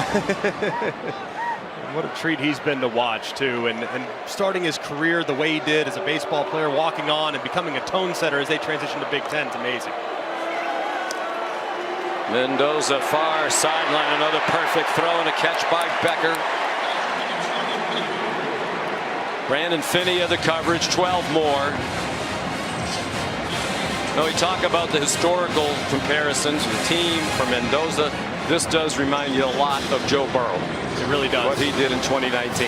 And throws like that, he makes it look so easy. That is a 15-yard out route from the far hash. That ball's 45 yards in the air, perfect coverage, and it doesn't matter because the timing and placement is perfection.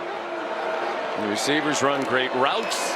They catch the ball, they don't drop it. Kalon Black bouncing off would-be tacklers and another first down. Jaden Kennedy, a safety, made the stop. The 10 more on the run for Black. He remains the running back, and Indiana goes a little tempo. Mendoza flushed from the pocket and turns it into a gain across the 35-yard line. Betcher again. Pretty nice to be the play caller when you have all these weapons, particularly this quarterback. And they just runs it so smoothly for Mike Shanahan, the OC. And every single play has options. The RPO, they run it on nearly a quarter of their offensive snaps, so you can't defend it if Mendoza makes the correct decision. Movement, but they got back. It was Ashton Porter who flinched. Hemby, he got lit up again by Betcher. We mentioned earlier, drafted by the Houston Astros, a terrific baseball player at Oregon. But now the anticipation is he'll be drafted in the NFL. And we talked to him yesterday, said he hadn't made up his mind, but you got the sense his first love is football. Mendoza pulls it down and scrambles. Spinning around, the ball comes out. And wouldn't you know, Indiana recovers it. It was Pat Coogan in the right place after Jaden Kennedy popped the ball out.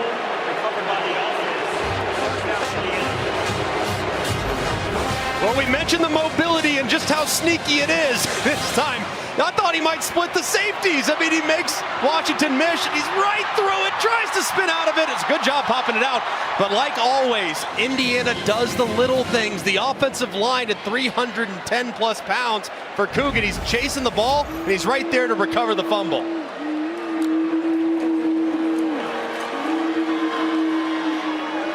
Hemby, the ball carrier. That is now 855 offensive plays without a lost fumble for Indiana with the carry by Hemby. They very nearly had their second. The first fumble of the season, and Kurt Signetti knew the exact number when we talked to him yesterday. It was on the 18th play of the season in the opener against Old Dominion. It was a lost fumble by the running back Lee Beebe Jr., who was injured after that and has not played since. The number is actually 955. Roman Hemby, the ball carrier. And they're coming up on 1,000 touches without losing a fumble. And the amazing thing is, what they do leads to fumbles. RPOs where you're putting it in the running back's belly and having to make a late pull, make a late play. What they do is actually kind of reckless at times with the football, and yet it doesn't matter. They're so well oiled with everything they do, from the running back's mesh to the quarterback's handoffs to how they carry it in the open field. And now 5 wide receivers on 3rd down and 5 for Mendoza. To the end zone, wide open receiver and a touchdown. E.J. Williams. We talk about Indiana as a team. They have 6 touchdowns tonight. They've been scored by 6 different players. In the win against Alabama in the Rose Bowl, they scored 5 touchdowns. scored by 5 different players. Gonna be a happy return to Miami for the Mendoza family. Nico Radicic, the extra point. Well, no complacency with the big lead. 11 plays, 75 yards, 6 minutes and 8 seconds, and the 6th touchdown of the year for E.J. Williams, a transfer from Clemson. And how about the route? How about the throw? How about the separation? And Kurt Cignetti says, okay, you did your job. And he gave us another big touchdown. I'm unimpressed. A picture of unbridled joy.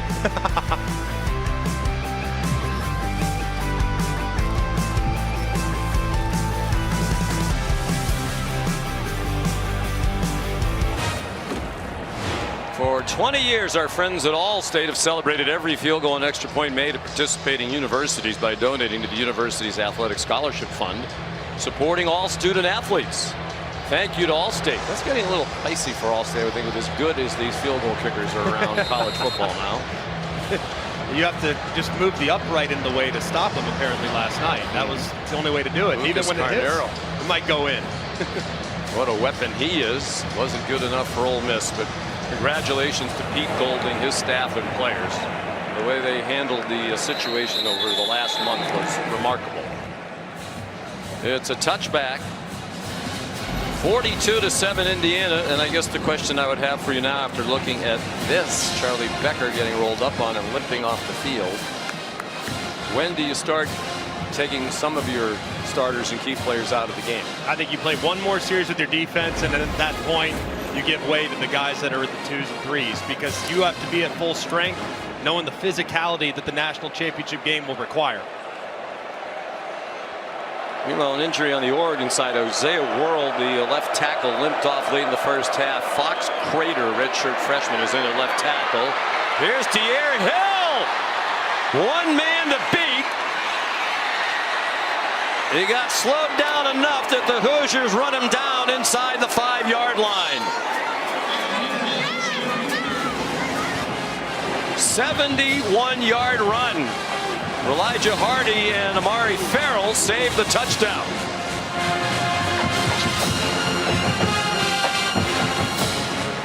That was a heck of a run there by Hill, and that's the kind of perimeter run that we were kind of thinking we'd see a lot of. Just haven't had much of a chance because the offensive line hasn't held up. You see the speed of Hill. He's a big playmaker. The 71-yard run is the longest of his true freshman season. And they're inside the 5. The play fake by Moore. And a flag thrown, and D'Angelo Pons on a one-on-one ball to Malik Benson. Pass interference, defense, number 5. The foul occurred in the end zone. By rule, the ball will be placed at the 2-yard line. First down, Oregon. Tons of contact there by Pons, and results in the foul, but a good matchup to try to take advantage of with Benson, who can jump out of the gym. Pons comes out. He's just 5'9", but he plays a lot bigger than that. Junior from Miami. He'll be heading home to South Florida for a national title game against the Hurricanes. Jay Harris, the running back, in the pistol. And down to the goal line. Touchdown!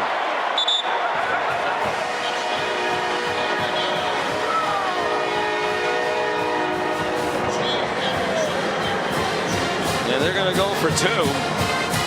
Try to take advantage of every opportunity to get as many points as you can. It's the 2nd touchdown of the season for Harris, a redshirt junior from St. Louis, who transferred in from Northwest Missouri State, and he was a Division II All-American.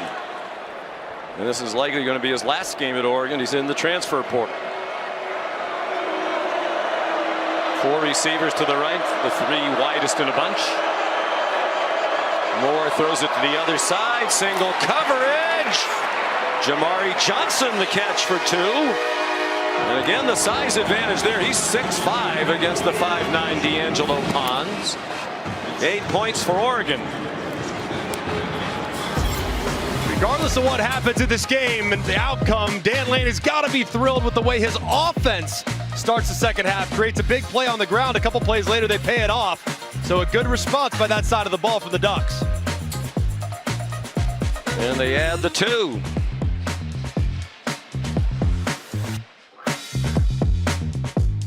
CFP semifinal at the Chick-fil-A Peach Bowl is brought to you by Gatorade, Verbo, vacation rentals done right, and Allstate. You're in good hands.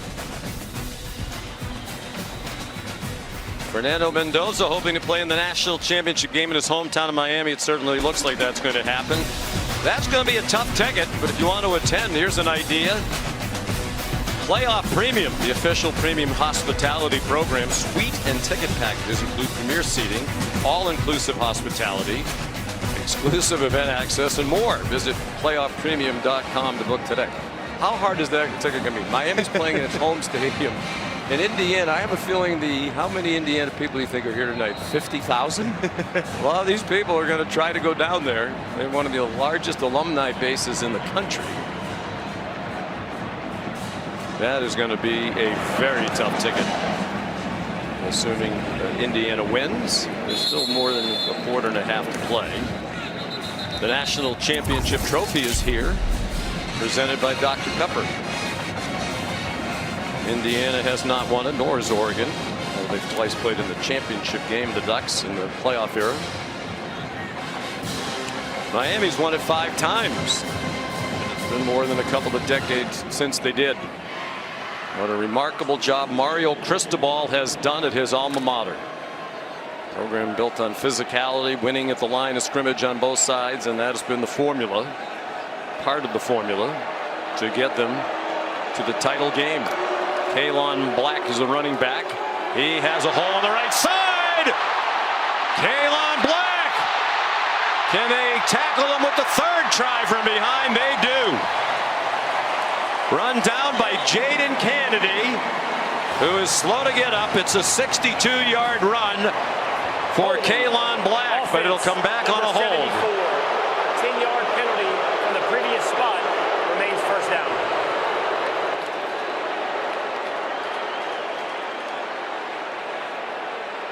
They're still tending to Kennedy. Transfer from Ole Miss. They called it on Bray Lynch. The crowd doesn't like it. He doesn't like it as he went up on the big screen. He has started every game at right guard these 2 years under Kurt Cignetti. Yeah, and they got it on the right guard, but they might have actually had it on the tackle. That's Coogan, number 78. It did look like he had a wrap right around. So I think it was the center who's had a terrific game today. I think they just might have gotten the number wrong there. Yeah, Bray had his arms outstretched, saying to the world, "Why me? It wasn't me." 4th Indiana penalty. Charlie Becker's back on the field.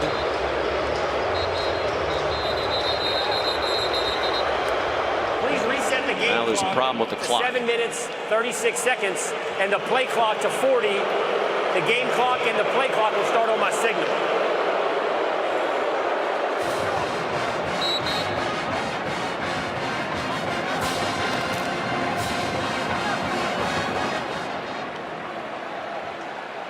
There's Becker.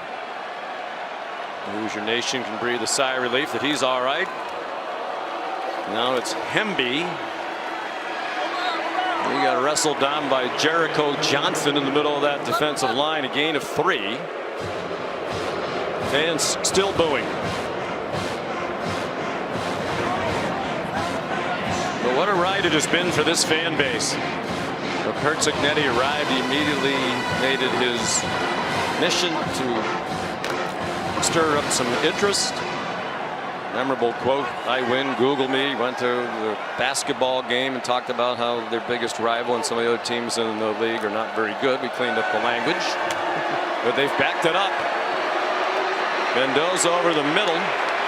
Riley Nowakowski, first year at Indiana after 5 at Wisconsin. That's a 13-yard gain. Still just one incomplete pass for Mendoza. I think that's what's most remarkable about what Kurt Cignetti's done, is getting everyone to believe that it can be done here as well. We had similar conversations earlier in the season with Clark Lee. I have to convince people that it can be done at Vanderbilt. Same thing in Indiana. but the way it materialized, how quickly people bought in and how quickly he changed the identity was truly remarkable. Many of his peers lauding it as one of the great coaching jobs of all time. Mendoza on the run, doesn't matter, still on target. Surratt first down. Pat Coogan, the center, lost his helmet. And he talked about how Mendoza blended in from day one. And Fernando's leadership skills were evident. He said he got more comfortable as time went along, which is natural. You just don't want to come in and try to dominate the proceedings. That would be difficult. And he, of course, has his brother who he came in and immediately started against. But if you look at the efficiency, it's just absurd. I mean, to have 7 touchdowns against just 3 incompletions in the last 6.5 quarters is just outrageous.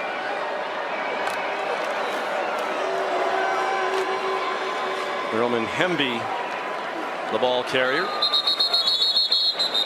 Well, Fernando did say when we visited yesterday that it did help when he was deciding where to go from Cal out of the portal. To have his brother Alberto already at Indiana. Alberto's the younger brother. He's a redshirt freshman. And a chance to be the starting quarterback next year. However, they brought in Josh Hoover, the terrific quarterback from TCU, out of the portal within the last couple of days.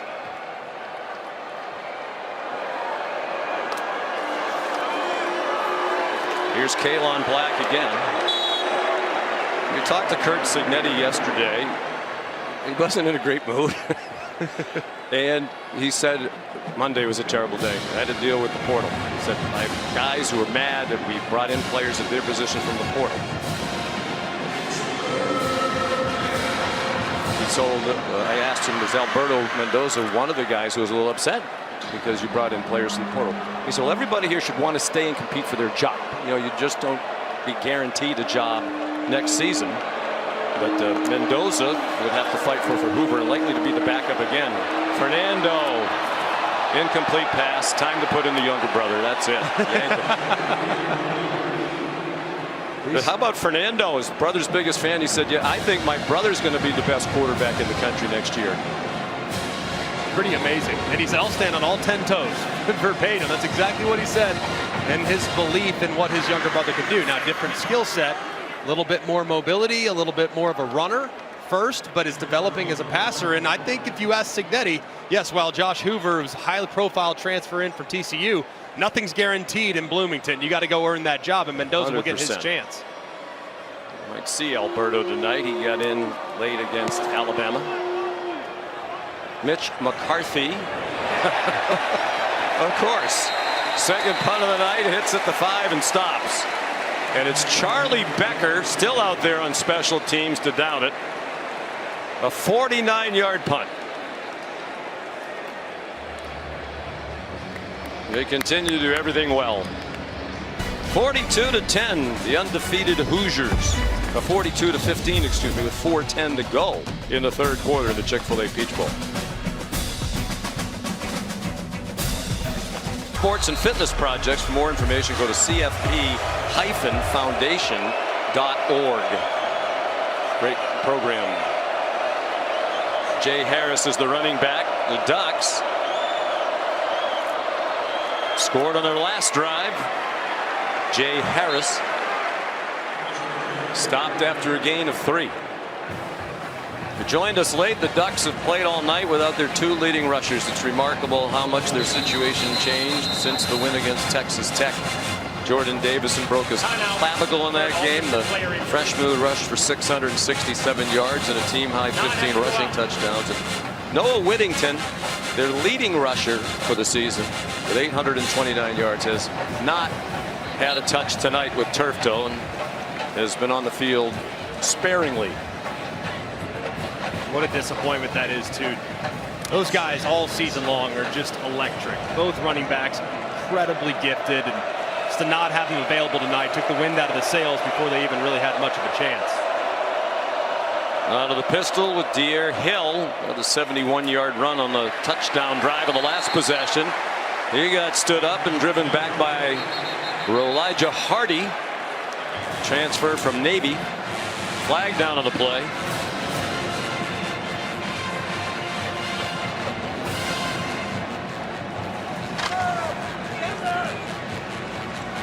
After the play, personal foul, face mask, offense, number 71. The penalty will be enforced at the distance to the goal. The down counts. It'll be third down. Alex Harkey, the right tackle, yanking on the face mask. Unnecessary and clear sign of frustration for Harkey, who's been on the receiving end of some very difficult movement up front from the Indiana defensive line. Third down and 11. Hill remains the running back. Dante Moore is 9 out of 14 for 112. A touchdown and an interception for a pick six. He's throwing a deep bomb, and it is caught. Jeremiah McClellan with their best corner, Pons, in coverage. Don't hang up on the Ducks just yet. Don't book those trips to Miami if you're a Hoosier fan. And he had to fight through a lot of contact, too. I mean, that could have very easily been called pass interference. Instead, McClellan, who's been really good, they've had so many injuries throughout the season at wide receiver. He's really come on strong down the stretch, and he makes a big play again. 43-yard gain. There's a timeout for an injured Indiana Hoosier back in the end zone. 2:48 to go. Oregon trying to make this interesting. We're in the third quarter in Atlanta. Back at the Chick-fil-A Peach Bowl in Atlanta, the college football playoff semifinal. And look at these numbers. You wouldn't think the game is as one-sided as it is. The total yards, not that much of a difference, but the big numbers at the bottom, the 3 turnovers, which Indiana has turned into 21 points. And Fernando Mendoza, 4 touchdown passes tonight, 40 for the year. Just the 4th quarterback in Big Ten history to throw 40 touchdown passes in a season. The other 3 all Buckeyes: Dwayne Haskins, C.J. Stroud, Justin Fields. DeCorian Moore. Another big play for Oregon. They now have more yards in this third quarter than they had in the entire first half. And they're doing this with 2 backup offensive linemen in there. Isaiah World, the starting left tackle, and Dave Iuli, the right guard, are both in street clothes at the sideline. Moore incomplete. Pons creeping up, buying another interception. It was intended for Kenyon Sadiq. I would think that Kurt Cignetti and his defensive coordinator Brian Haynes probably very frustrated, as you could see some of the injured players for Oregon on the sideline unavailable, but the O-line holding up for the most part. And Brian Haynes, I mean, they keep giving up big plays. I mean, the only way you let them back in the game, I mean, time is on your side. Don't give up big plays. Make them march it down the field. And instead, Oregon's moving the ball with the guillotine.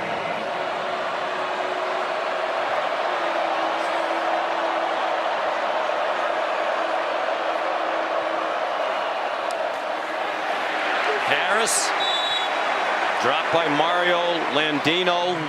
Coaches rave about him. Sophomore, tough guy in the middle of that defensive line. And his versatility has been on full display since the injury to Stephen Daly. He's had to play 4 different positions along the defensive line, and that's really helped out in Daly's absence.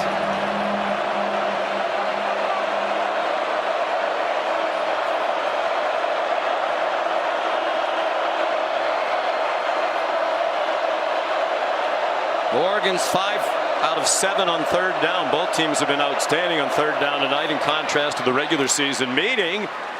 Some nifty footwork by De'Aaron Hill. Tyreek Tucker took him down. 8-yard pickup. It's 4th down and 1. Hill hobbles off. As we mentioned, they brought 2 players over from defense to give them a little more depth at running back this week. Harris is the running back.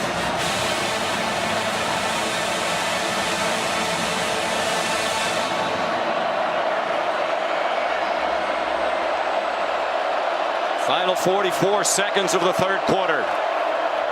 The pitch to Harris. He's in trouble and dropped behind the line of scrimmage. Indiana takes over on downs. Darian Fisher, the first All-American linebacker in Indiana history, leading the way. And this is great recognition. Oregon runs this fullback dive all the time. This is the change up off of it. They fake it, they go with the Vegas pitch. You're not going to fool Indiana. And again, they are the best team in college football in short yardage situations. It's the second stop inside the 3 tonight. And Bryant Haynes, the best defensive coordinator in the land, looks on and loves it. Well, you made his family happy, but you have a lot of friends among defensive coordinators around the country who. As a former quarterback, you're nice to defensive coordinators. You don't want to get. They're going to. The other 135 are going to remember it. Well, it's tonight. I can change my mind tomorrow, perhaps. Roman Hemby, the ball carrier. What could be, if the Hoosiers wanted to be, and it will be, the way they manage the game, the last play of the third quarter.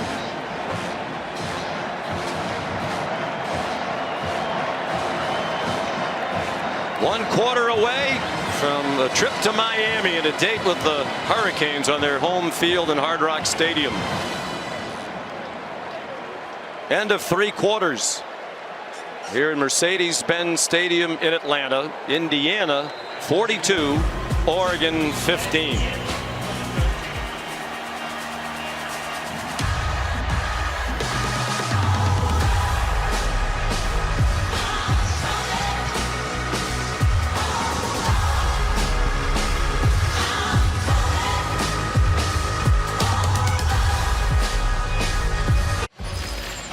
Last night, the beautiful Valley of the Sun, Carson Beck with a game-winning touchdown with 18 seconds left.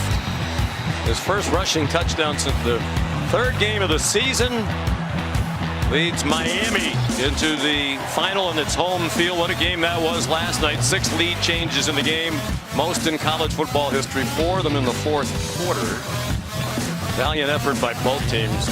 What a great football game that was. So Miami awaiting the winner of this one, and it's Indiana with a 27-point lead going to the 4th quarter. Fernando Mendoza to Omar Cooper for a gain of 2. Carson Beck chose Miami in the transfer portal because he liked their chances of being in the playoff and contending for a national championship. And he's one of the great stories of this college football season. Yeah, what a redemption arc. Of course, 2 national championships already, but as a backup. And now, after being the last team in the field, they haven't asked him to do a lot those first couple games, but got to have it back against the wall situation. He threw a couple lasers there in the 4th quarter to secure the victory. 15-play drive to win it, typical of Ole Miss. They were still throwing the ball in the end zone on the last play of the game. Mendoza's pass deep downfield. Cooper hit the deck at the 30-yard line, as did Jaden Kennedy, and there is no flag. To the chagrin of this huge crowd, most of them Indiana fans, 75,604 here tonight. That's more than 4,000 over capacity. And it looked like Cooper, who's to the right side of the screen, does get dragged down with the left hand of Kennedy. It looked like he outstretched it, grabbed a piece of the jersey and pulled him. Surprised they didn't call the foul there. So is Matt Austin, our rules expert. He agrees with you. So here's Mitch McCarthy.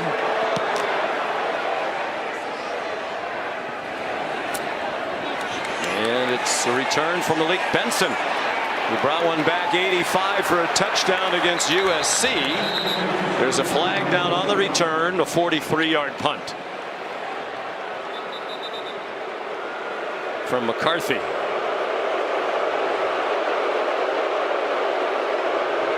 During the return, holding receiving team number 14.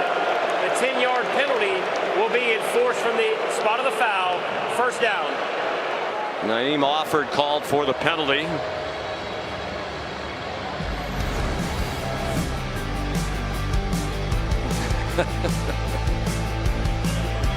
He's good theater, and he's a Hall of Fame coach. Timeout, less than a minute into the 4th quarter.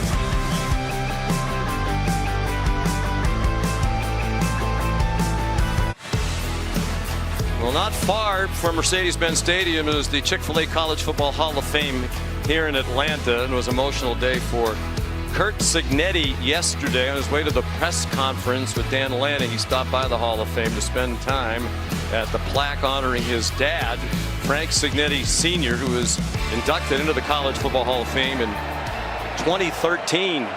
Legendary coach at Indiana University of Pennsylvania, where the field is named for Frank Sr.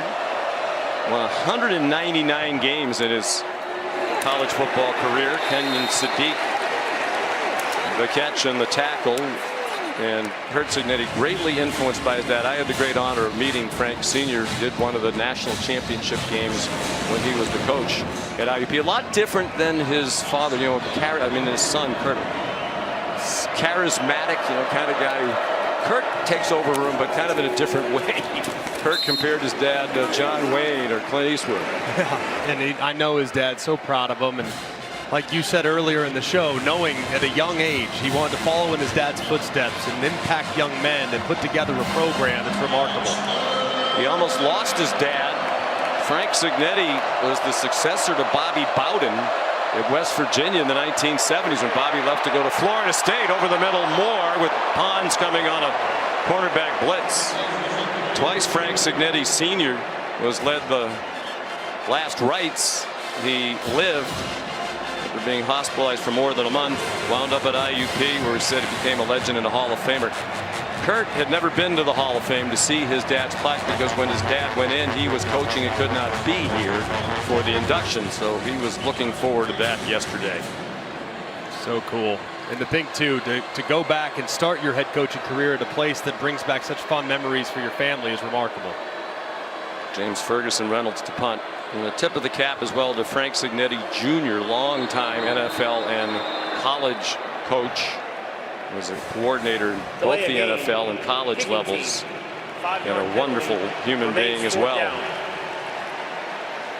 Delay a game, the call.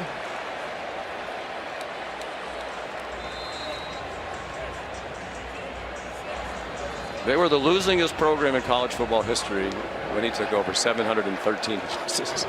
They've had two since. Yes. Against top 5 teams, Ohio State and Notre Dame, both last year. Northwestern, by the way, is now the losing team, and they block a punt for good measure.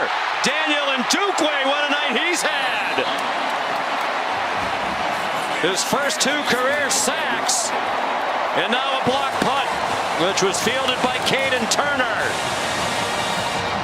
And another ridiculously short field handed over to Fernando Mendoza in this offense.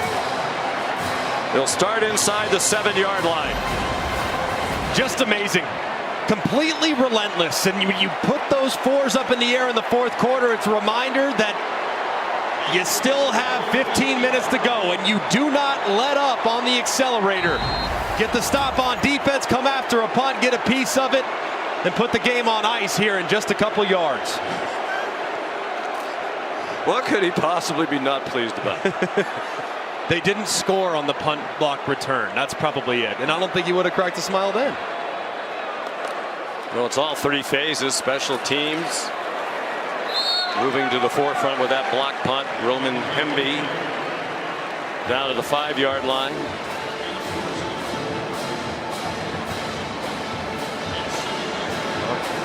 Played for Curt Cignetti. He was the wide receiver coach at Alabama when I was there. And did you ever see this coming? Never. I mean, I thought he was a really good coach, right? A really good coach. The attention to detail in the receiver room was remarkable. That's a tough room to coach. You got a lot of personalities, a lot of guys that think they should get the ball every time. He did an amazing job, but to see this level of execution is incredible. Mendoza. Not sure at this point with this score I would want my Heisman Trophy quarterback taking hits at the goal line. Well, there you are. Taught him everything he knows. Very, very lucky to have had him and so many great coaches on the staff. But he was our eyes on the sideline, and he coached the receivers. Jim McElwain was in the booth, and he was an extension of McElwain. And he was fiery then, just like he is now. I got a couple of earfuls from Coach Sig from time to time. Probably deserved it. Maybe I didn't. Now he has some dismay with the officials, but alert to the situation. He's going to let the play clock run down and then use the timeout. with 3rd and goal upcoming. It is their first. 11:41 to go. 42-15. Indiana on top in the Chick-fil-A Peach Bowl in Atlanta. CFP semifinal at the Chick-fil-A Peach Bowl is brought to you by Allstate. You're in good hands. And AT&T. Connecting changes everything.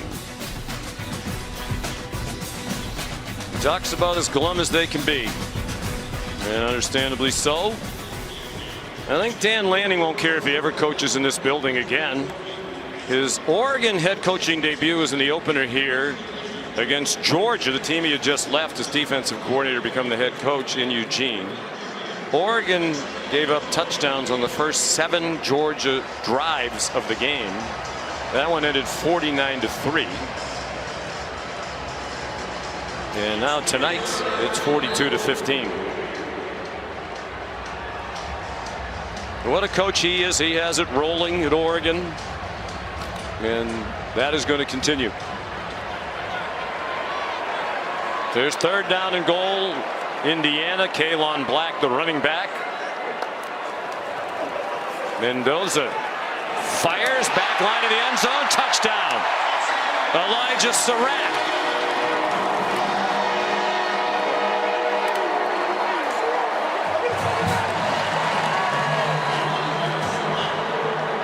Get me out of here, says Dan Lanning.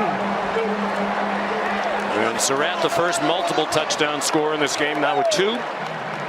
Mendoza 17 for 20 for 177 and 5 touchdowns.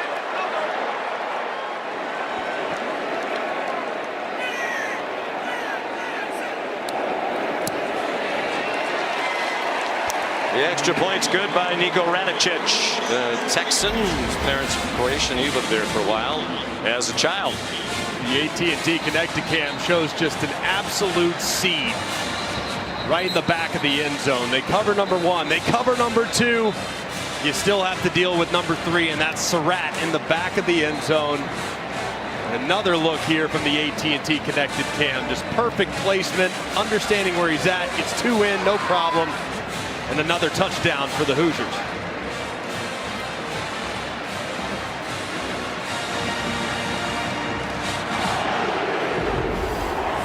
The only thing we're going to hear in a few months, maybe we can steal the coverage of our ESPN NFL draft with the first pick in the NFL draft. The Las Vegas Raiders select Fernando Mendoza, quarterback.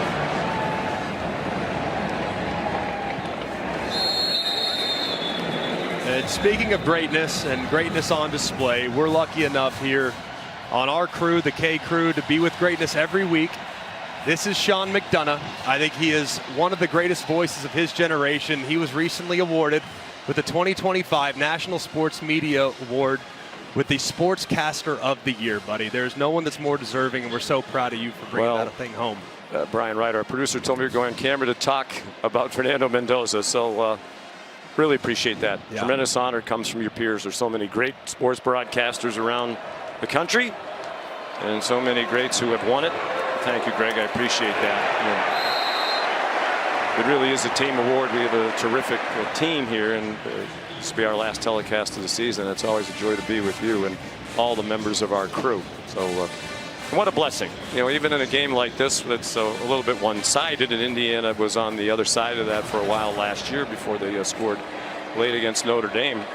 You have to appreciate the greatness of this Indiana team. Yeah, it's truly remarkable and well said, because I'm telling you, and I know it's prisoner of the moment mentality, but I think the happiest people on planet Earth right now outside of Bloomington, Indiana, are in Tuscaloosa saying, hey, it's not just us. I mean, this is just what this team does. They are a wrecking ball in every sense of the word on offense, defense, and special teams, and it will be a remarkably difficult out for Miami in their home stadium a week from Monday. 3rd down and 12 here. By the way, the 5 touchdown passes for Mendoza's 3rd career 5 touchdown game. Most recently in that win against Illinois, they really got their season off and running. That was a top 10 matchup. They won 63-10. Dante Moore got it off to Corian Moore down the sideline. Very talented true freshman wide receiver. Was their leading receiver for the first 8 games of the year, and then he got injured. He got 15 there. The Peach Bowl record, by the way, for touchdown passes is 7 by Joe Burrow. That was in a semifinal here in 2019 against Oklahoma when they could have named the score. They scored 63 points in the game. Fisher got a hand on the pass.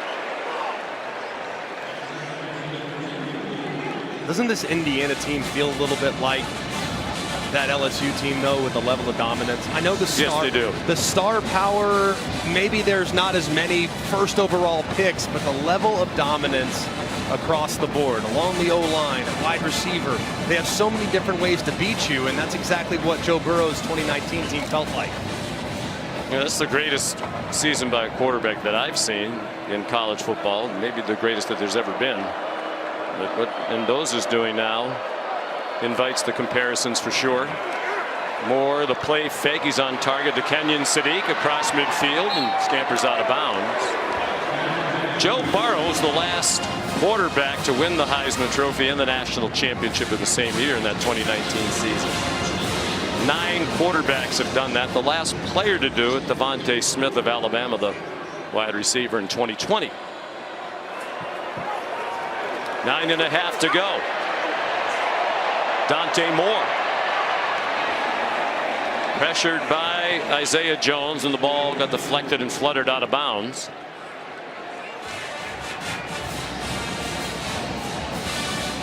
He will coach until the final second, and probably after it as well. I just feel bad for that gum. I feel like he's chewing it more intensely now than he was even in the first quarter.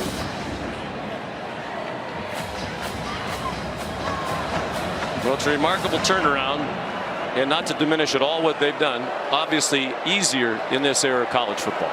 With the transfer portal, everybody's a free agent. With NIL, if you have the money to spend, you have the advantage. Both these schools have very generous donors. And Mark Cuban's here tonight, a proud Indiana grad. Obviously, Phil Knight has been very involved in Oregon athletics for a long time, and that helps. But even with the new landscape of college football, what Indiana has done and is doing almost defies description. And to think now, you referenced it being more easy to flip the program. Totally agree with that. What I think is more difficult is to display the level of dominance that you see now, because teams can no longer stockpile personnel the way they once were able to stockpile. You're more thin across the board. It requires more cohesion. It's more difficult to collaborate with that cohesion too, with so many new faces every year. So to think that they've done it this quickly, yes, they were benefited by NIL and the portal, but to create this chemistry and culture this quickly might be even more difficult than it's ever been.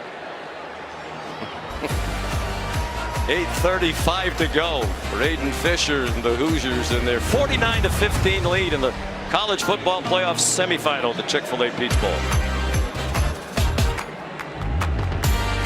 College football playoff bracket brought to you by AT&T. The words of the great Brett Musburger paraphrasing, you are looking plausibly live at Hard Rock Stadium outside Miami, which will host the national championship game.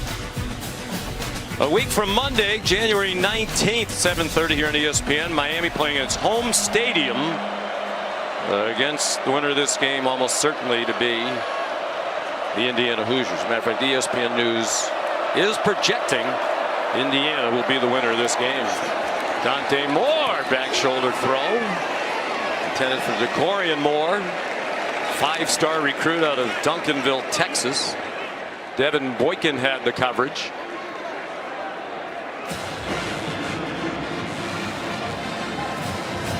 There'll be a favorite. Fernando Mendoza returning home. His family lives about a half a mile from the University of Miami campus. He said coming out of high school, the previous coaching staff wouldn't even let him walk on. I thought about walking on at Miami. They said no. Thought he was going to Yale, wound up at Cal. Moore rolls away from the rush, fires, incomplete. And Mendoza has a good relationship with Mario Cristobal. As a matter of fact, when he was in the portal before going to Indiana, Georgia and Miami, other considerations Fernando's dad, Fernando, was a high school football teammate of Mario Cristobal in the 1980s at Christopher Columbus High School. Number 70 is Fernando Mendoza. Mario Cristobal is number 76. Number 65 is Alex Mirwal, who's the offensive line coach now of the Miami Hurricanes.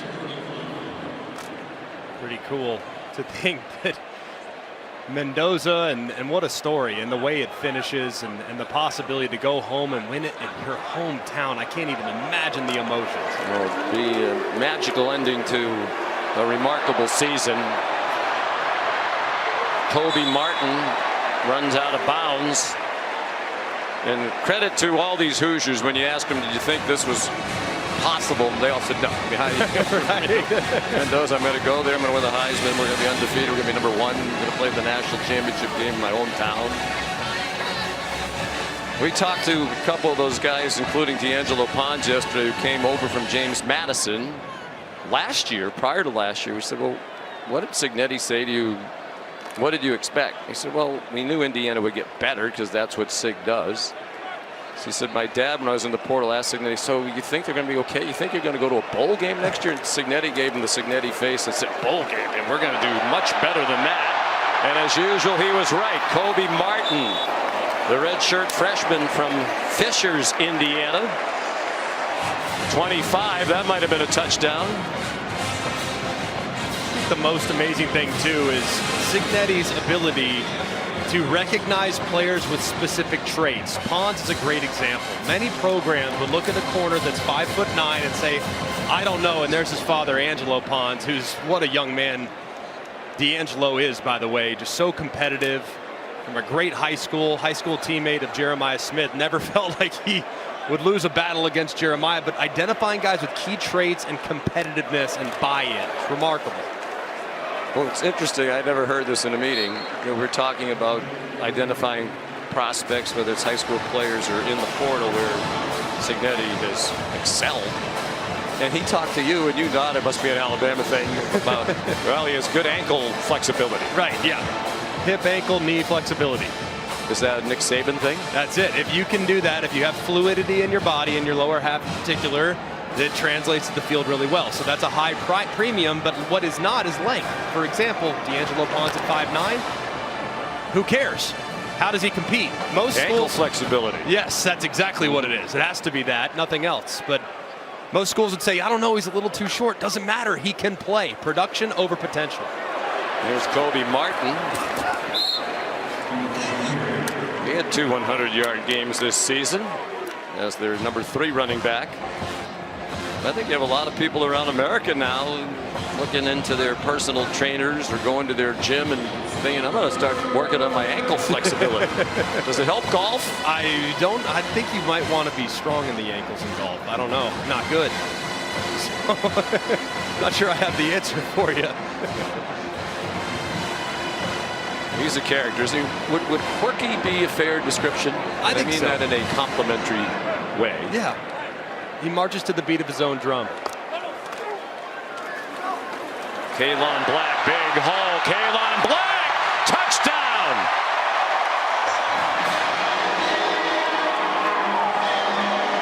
Oh, and finally a smile. I am surprised some of these key players are still in the game. If Kalon Black or Fernando Mendoza gets hurt right now, there are a lot of questions to answer. Yeah, I think that it's more about sending a message.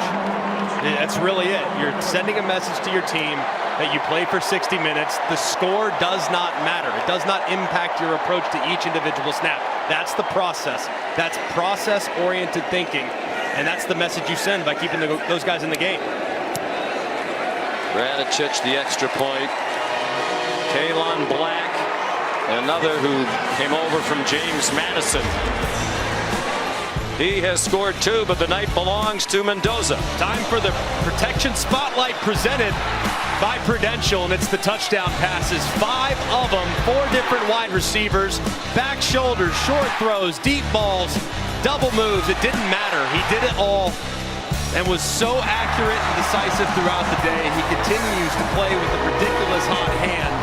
And yet another performance today in which he has more touchdown passes than incompletions. You didn't think it could be replicated, not against a great defense like Oregon. I think he's taken it to the next level tonight. 8 touchdown passes in the 2 playoff games. 5 incompletions.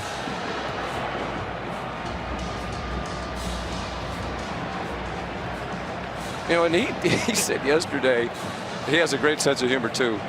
We asked him, you're definitely going to draft, right? He does have a year of eligibility left. He said, well, obviously Sig's trying to force me out now that they're bringing Hoover in the transfer portal. I think Hoover is coming because they know Mendoza's going. Here's Molly McGrath. Well, Sean, we chatted with Fernando Mendoza Sr. and Elsa Mendoza before the game. You mentioned Fernando Sr. was an O-lineman with Miami coach Mario Cristobal in high school, and Fernando Sr. played right tackle. Cristobal was a left tackle, so they anchored that offensive line together. They saw each other through a lot. He said Cristobal was intense even back then. He's still really close with Mirabal, and he wouldn't even discuss the possibility of playing in Miami next week. He said, I'm nervous enough for tonight. That is all I'm thinking about, 1-0 mentality, just like his son Fernando Jr., Sean. The old apple doesn't fall far from the tree. On target, Dante Moore to Jeremiah McClellan. And when you watched Fernando's Heisman Trophy speech, it was remarkably emotional and eloquent, and you heard the way he spoke about his mother, who's battling MS. And if you didn't come away from that thinking, what a young man he is, you're probably not human. Yeah. And Fernando certainly is. Yeah, incredible. And what a wonderful family. And the way they've raised that young man, I love the kid. I don't know what else to tell you. He's just a phenomenal human being.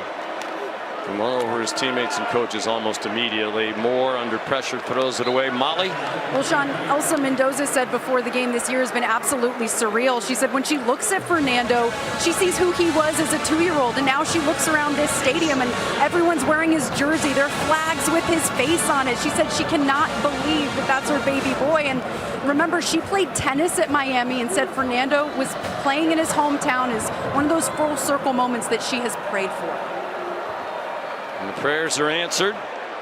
Here's McClellan again, run after the catch. He's taken down. Caden Turner tackle. There's some of those jerseys that Molly was talking about. They're everywhere.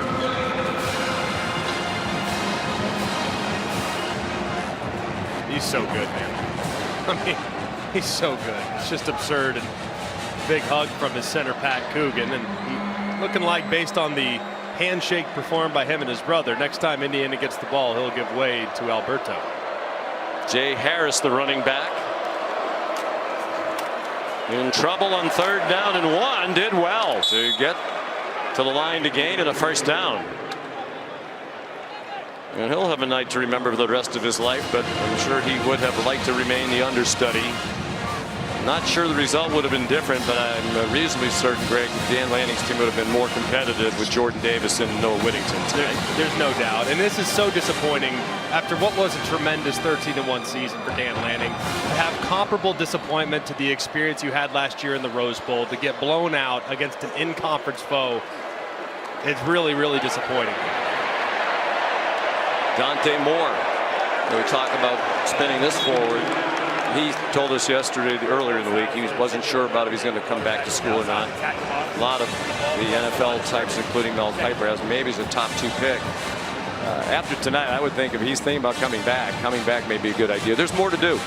There is. And I don't think there was ever a chance he could overtake Fernando, even regardless of how things were going. The gap between the two, based on the tape this season, is too significant. And he does have work to do. The draft positioning for Dante Moore is purely projection. He has all the tools. He has all the measurables, the arm talent, but he still needs to play more ball. And this Oregon team in general, very, very young and should be really good next season. Swing pass for De'Air Hill. That lead blocker, number 25, is Kilohana Hassenritter, one of the players they moved over from defensive back to running back because of the lack of available bodies and running back, and he was out there as a lead blocker. And this is pretty nicely done. You can see from the AT&T connected cam, but what I love most about this is the finish. Right there, big finish on the run. And that's really doesn't make much of a difference. It's a couple yards. The game is in hand. But it does tell you a little bit about the character of Dyer Hill right there, who finishes the run when the game's sideways. 2.5 to go. And that pass through the hands of DeCorian Moore, who might not have been fully engaged with crimson clad folks coming in his direction. Who had Oregon made it to the national championship this year? I think many people, self-included, those that have covered the team, they all feel like 2027 was the year. 2026, excuse me, was the year. That was the year when you had this young nucleus that would have a lot of experience and be ready to make their run. Felt like they might arrive a little early until the nightmare of tonight. Second down and 10. Moore's 21 to 35 for 247. A flip to Jeremiah McClellan. He got dumped by Isaiah Jones in his 4th season all at Indiana. This will be win number 26 for Curt Cignetti in 2 years at Indiana. 26-2. It's the most wins by a coach in his first 2 seasons at any school since the AP poll debuted in 1936. Previous mark was 25 by Kalen DeBoer. Spent some time at Indiana as an assistant at Washington in 2022 and 2023. 2 minutes to go. Indiana on its way to Miami, leading 56-15.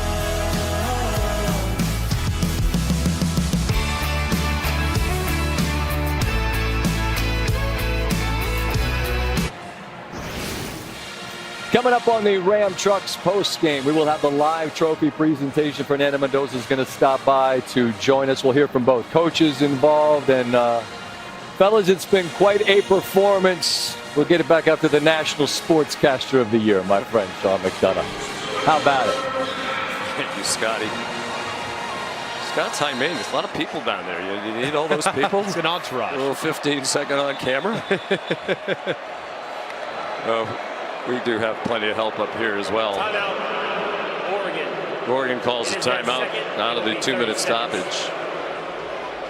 And as we say that, our thanks to the people who help us dramatically in this booth, make us look better than we are. Zach Rapatrazone, our great spotter. Mike Swanson, our legendary stats man. Kelly Emerson, our stage manager, who makes sure every detail. Here's Zach. There's Swanee right there. Matt Austin, our rules official. Kelly in the background. There she is. I thought Kelly would be camera shy, but I'm glad she's not. No, I love it. And our tremendous crew, 65 members. CK. All of them fantastic at what they do, and all of them wonderful people to be around. The K crew, as we're known at ESPN. Here's Jamari Johnson. Great run after the catch. He got yanked down just shy of the end zone by Jaja Boyd, a redshirt freshman from Philadelphia, deep backup. That's just his 8th tackle of the year, but he prevented a touchdown. It's a 39-yard gain, 37 after the catch for Jamari Johnson. He got all of it too from Johnson, who does the stiff arm and somehow is able to get Boyd to the ground. Boyd did a great job of holding on for dear life because he went for a ride against the big body Johnson. Minute and a half to go.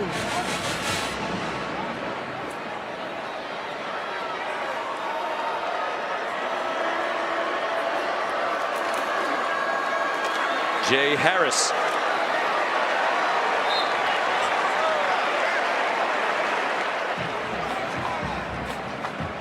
It'll be 2nd and goal. Disappointing for Dan Lanning, but a great night for the Big Ten regardless of this happened. It's an all Big Ten semifinal. So Brian Haynes and the Hoosiers will try to win the 3rd straight national championship for the Big Ten. Something that hasn't happened since the first 3 years of the 1940s. Michigan 2 years ago, Ohio State last year, and perhaps Indiana. They'll be the favorite against Miami. The Big Ten has established itself as the premier conference in college football right now for sure. Flag thrown. Roger Saliapaga, the third string tight end, got tangled up with Amari Farrell. Pass interference, defense, number 18. Half the distance to the goal, first down. 56 points, the second most in Peach Bowl history. We've compared them a couple of times to that 2019 LSU team. They set the record with the 63 in the CFP semifinal against Oklahoma. Harris on the right hip, a botch snap for Dante Moore, and that's kind of fitting at this juncture. Threw a pick six on the first play of the game. Really the highlight of the night for them, Greg, was the next drive. They got it back, had to be rattled, and they marched right down the field and scored a touchdown. Yeah. But after that, not so much. No, it was a beautiful response immediately. But this was really more about Oregon's defense. I mean, they had no answers for Fernando Mendoza in the run game. It's just been nonstop, but they've put in a million bad positions by their offense, who was their own worst enemy with 3 turnovers. In the meaningless stat department, Oregon has outgained Indiana, 377 to 363. Harris, long exchange, and then Moore throws a touchdown. Roger Saliapaga, the sophomore tight end, with his first touchdown of the season, and you know they wanted to get it to him. You can see by the way the teammates celebrate.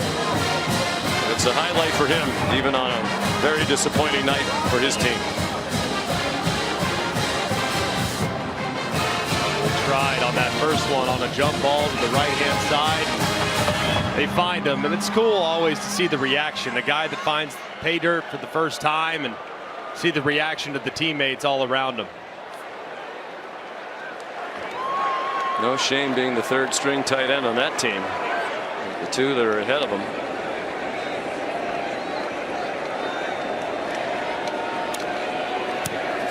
Atticus Sappington adds the extra point. So with this win, Indiana will be 3-0 this season against top 5 opponents, including 2 wins against Oregon. We talk about history and over again. Prior to this season, the Hoosiers against top 5 opponents, you want to guess what their record was? Oh my gosh. 3-87. 1-72. Oh my goodness. Amazing. I know the win against Oregon was the first one on the road, if I'm not mistaken, earlier this year. Led by Fernando Mendoza. 3 5-touchdown games this season. Not just rewriting the history book in Bloomington. They are absolutely torching that thing with no regard for anything that's been done in the history of this program. So here's Sappington to kick off. His parents, this is going to be the really meaningless, when the game is really one-sided, nugget of the night here. Maybe not a nugget. His parents more successful on their biggest stage. They're chefs, and they won an episode of the show Chopped. Really? Back in 2015. Wow. His parents, Adam and Jackie, made a mean oyster situation.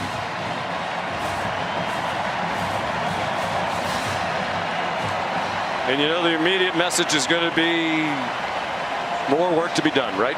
Yeah, 100%. Fernando, you had 3 incompletions. We only rushed for 186, didn't get to 200, so work to be done, boys. That's probably the message, if I would imagine. So they win the most recent biggest game in school history. They've had 2 dominant wins in this playoff, 38-3 over one of the great programs of all time, Alabama. Sig face in the crowd. And now 56-22 over the Oregon Ducks. A lot of respect between these 2 coaches. Dan Lanning said the other day it's the best coach team in the country, Indiana. How could you argue that? Mendoza 17 out of 20 for 177 and 5 touchdowns, and we welcome you to the Ram Trucks postgame.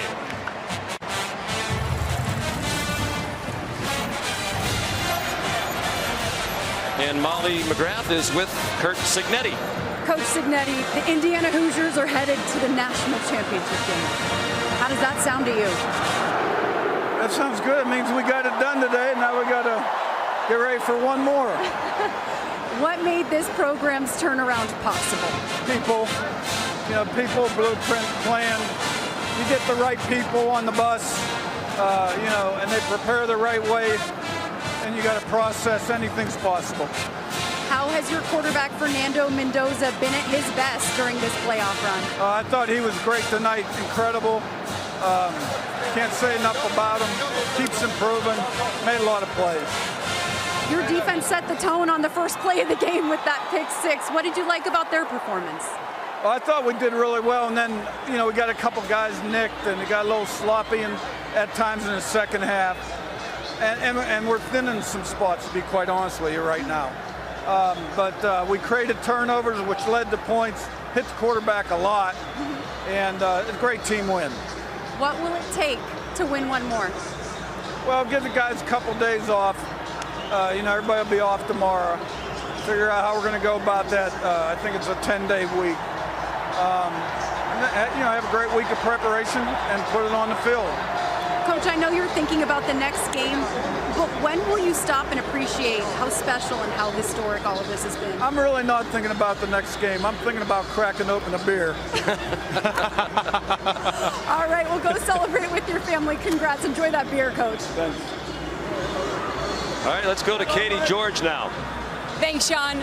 Fernando, thanks to such a dominant performance, you're heading home to play in a national championship. Why was this the team and the program to make that possible? Yeah, first of all, I want to give all the glory to God. I mean, the defense played fantastic. 28 points off of turnovers. The Hoggies, always spectacular. And the man up above did so much for us today and has helped myself and our entire team play such a high level. Like you said, it's homecoming for myself going to Miami. What a better story. However, Mario Cristobal and the Hurricanes, fantastic team. They have great leadership and they're extremely tough on defense. It's going to be a great matchup. You grew up just down the street from Miami's campus. Your dad played ball with Mario. What excites you about the opportunity to not just play at home, but to play against the Hurricanes? Yeah, I think playing any national championship is fantastic, and it means a little bit more to me. I used to be able to walk to University of Miami, used to play rec basketball games there or beach volleyball on the sand courts, and to live under a mile away, it means a lot to myself. However, really excited for the city of Miami to get the opportunity as well, and just can't wait to play in Hard Rock Stadium. What does this mean for your family, your mom, your parents? It means a lot. It means the world, and I couldn't have done this without God. And this is just such a great opportunity for my entire team. Like Pat Coogan said, we're a bunch of misfits. There's 0 5-stars on our team. We're just a bunch of gritty guys who are glued together and going towards a common goal, which is to win each and single game. We haven't seen a program turn things around this quickly, maybe ever. How would you describe what's taking place at Indiana? It's a collaborative effort, and with a strong culture, you can accomplish anything. We have a strong culture in the locker room, in the coaching staff, and the entire support staff and administration. With those three things, it's great synergy in our program, and that's our head of the national championship. Congratulations, best of luck. Thanks so much. God bless. Sean. That's vintage Fernando Mendoza right there. And there's the bracket, the homecoming for Fernando against the Miami Hurricanes. On January 19th, we have about 20 seconds before we throw it to Scotty. Your quick thoughts about that matchup?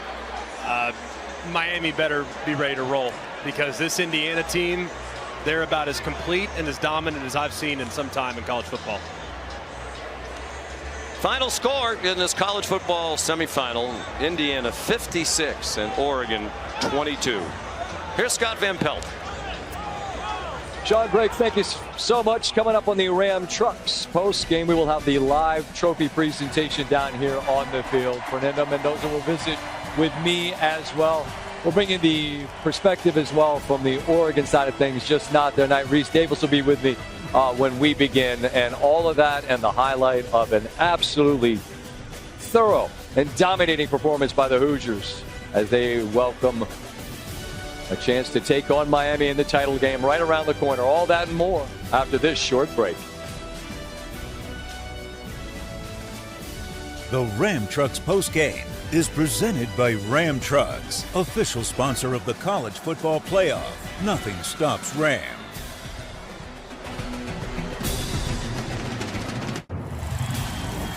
Welcome back to the Ram Trucks postgame, where Indiana was absolutely devastating. First play of the game. Hoosiers! D'Angelo Ponce, the pick six. And in the blink of an eye, the Hoosiers already out in front. Oregon had an answer. They tied it at 7, but now it's 21-7. And what a brilliant and surgical performance from Fernando Mendoza here to the speedster Charlie Becker, who had the big-time grab in the Rose Bowl. Mendoza had 3 incompletions on the night. He threw 5 touchdowns, as you see the catch from Becker. Now IU in the red zone. Yet another touchdown. Little double move there. E.J. Williams Jr. all alone, and it is all Hoosiers. Elijah Surratt, you know you're going to hear his name called. He is special as Indiana ends up just cracking open half 100 and then some here in Atlanta. And you see, entering this season, the last time they'd won a Big Ten title, it had been a long time ago, back in '67. Never once ranked number 1 in the nation.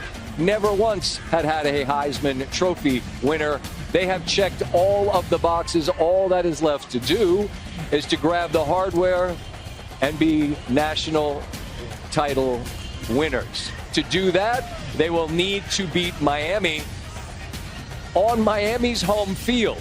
But I hesitate to call it a home field because the way these Hoosier fans came and took over the stadium here in Atlanta, I wonder if they might not be able to take over there. How are you, Scott Van Pelt? Great meeting. Quite a victory tonight for the Hoosiers and their star, Fernando Mendoza. With us, Reese Davis is alongside as well. Welcome. Thank you for taking a moment after what was an absolutely spectacular night. I just said over the highlight, 3 incompletions and 5 touchdowns in the biggest game of your life yet. I know you give great thanks to God. I appreciate that. I'm asking you as well what your teammates also provided, as well as your help from above. Well, first of all, Mr. Davis and Mr. Van Pelt, thank you so much for having me on. Pleasure. And we need to put you a tight end for the Hoosiers right here. I can throw you a couple fade balls and we can score some more touchdowns than we did today. However, it's such a great collaborative effort. The culture within the administration, the coaching staff, and in the locker room, it provides such great synergy. Along with us always, counting on the man above. I can't give enough glory to God. He's done so much for this team, done so much for me, and just so excited to be Peach Bowl champs. All right, I'm told that we need to let you go because as much as we appreciate your time, your time is required there on the set. So they bring you out here, mic you up. We're thankful for your time. We'll get you to Molly McGrath. It's time to hand out hardware. Go get what you earned. Maybe we'll talk with you. We'll see you, buddy. Hope to see you guys soon. I hope so. Thank you so much. Go get your trophy. Here's Molly McGrath. All right, good evening, everyone. Thank you so much for joining us for this college football playoff semifinal at the Chick-fil-A Peach Bowl. And congratulations to all the Hoosiers fans still here in the house. And to award the S. Truett Cathy Most Outstanding Player trophies, we have Andrew Cathy, the CEO of Chick-fil-A. And we're going to start with our Defensive Player Award because our Offensive Player of the game is currently running from a studio set. For our defensive player, we have D'Angelo Ponce.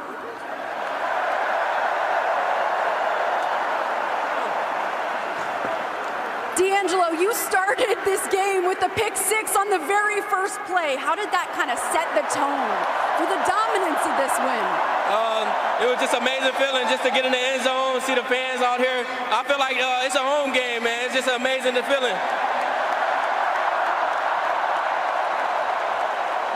Statement do you think your defense made with just how dominant this win was? I feel like we put a dagger in them second half. I feel like we definitely made a statement, show how dominant we were. All right, congratulations on the win. And now for our offensive player of the game, Gary Stoken, President and CEO of the Chick-fil-A Peach Bowl, is going to present that to Fernando Mendoza.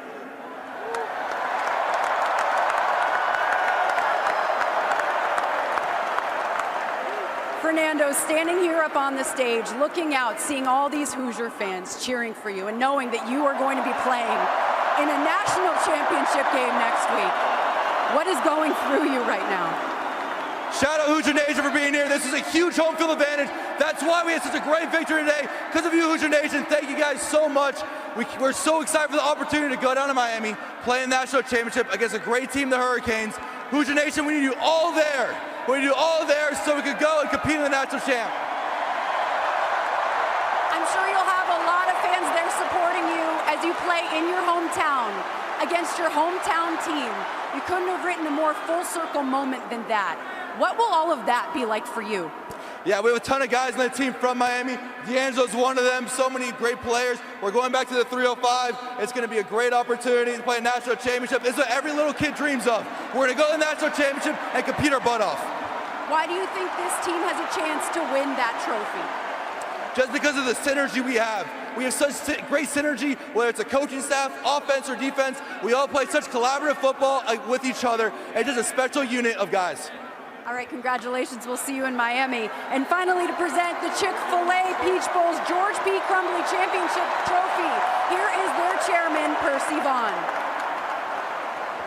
On behalf of the Chick-fil-A Peach Bowl, congratulations to both teams for a great effort tonight, as well as throughout the season.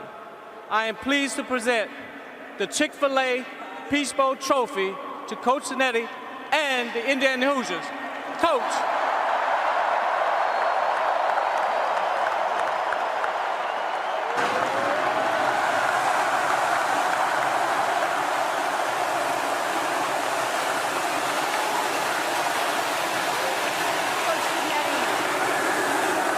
You told us you expected this game to have about 80% Hoosier fans in attendance.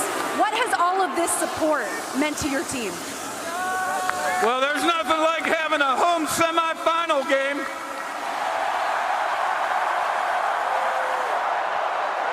I guess we finally got it all figured out, right? There are no fans like Indiana Hoosier fans. All I can say is go IU and Hoosiers! Congratulations, Coach, and congratulations to the champions of the Chick-fil-A Peach Bowl. Go ahead. Who's ready to sing that song? And a one, a two, a you know what to do.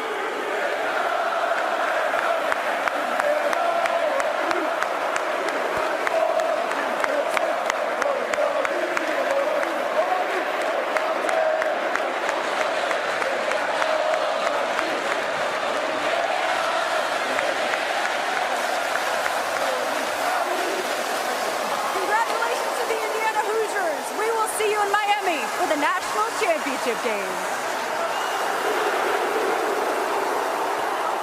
Thank you so much for watching a special presentation of ESPN. Indiana advances and will face off against Miami in the College Football Playoff National Championship presented by AT&T. That's Monday night, January the 19th on ESPN.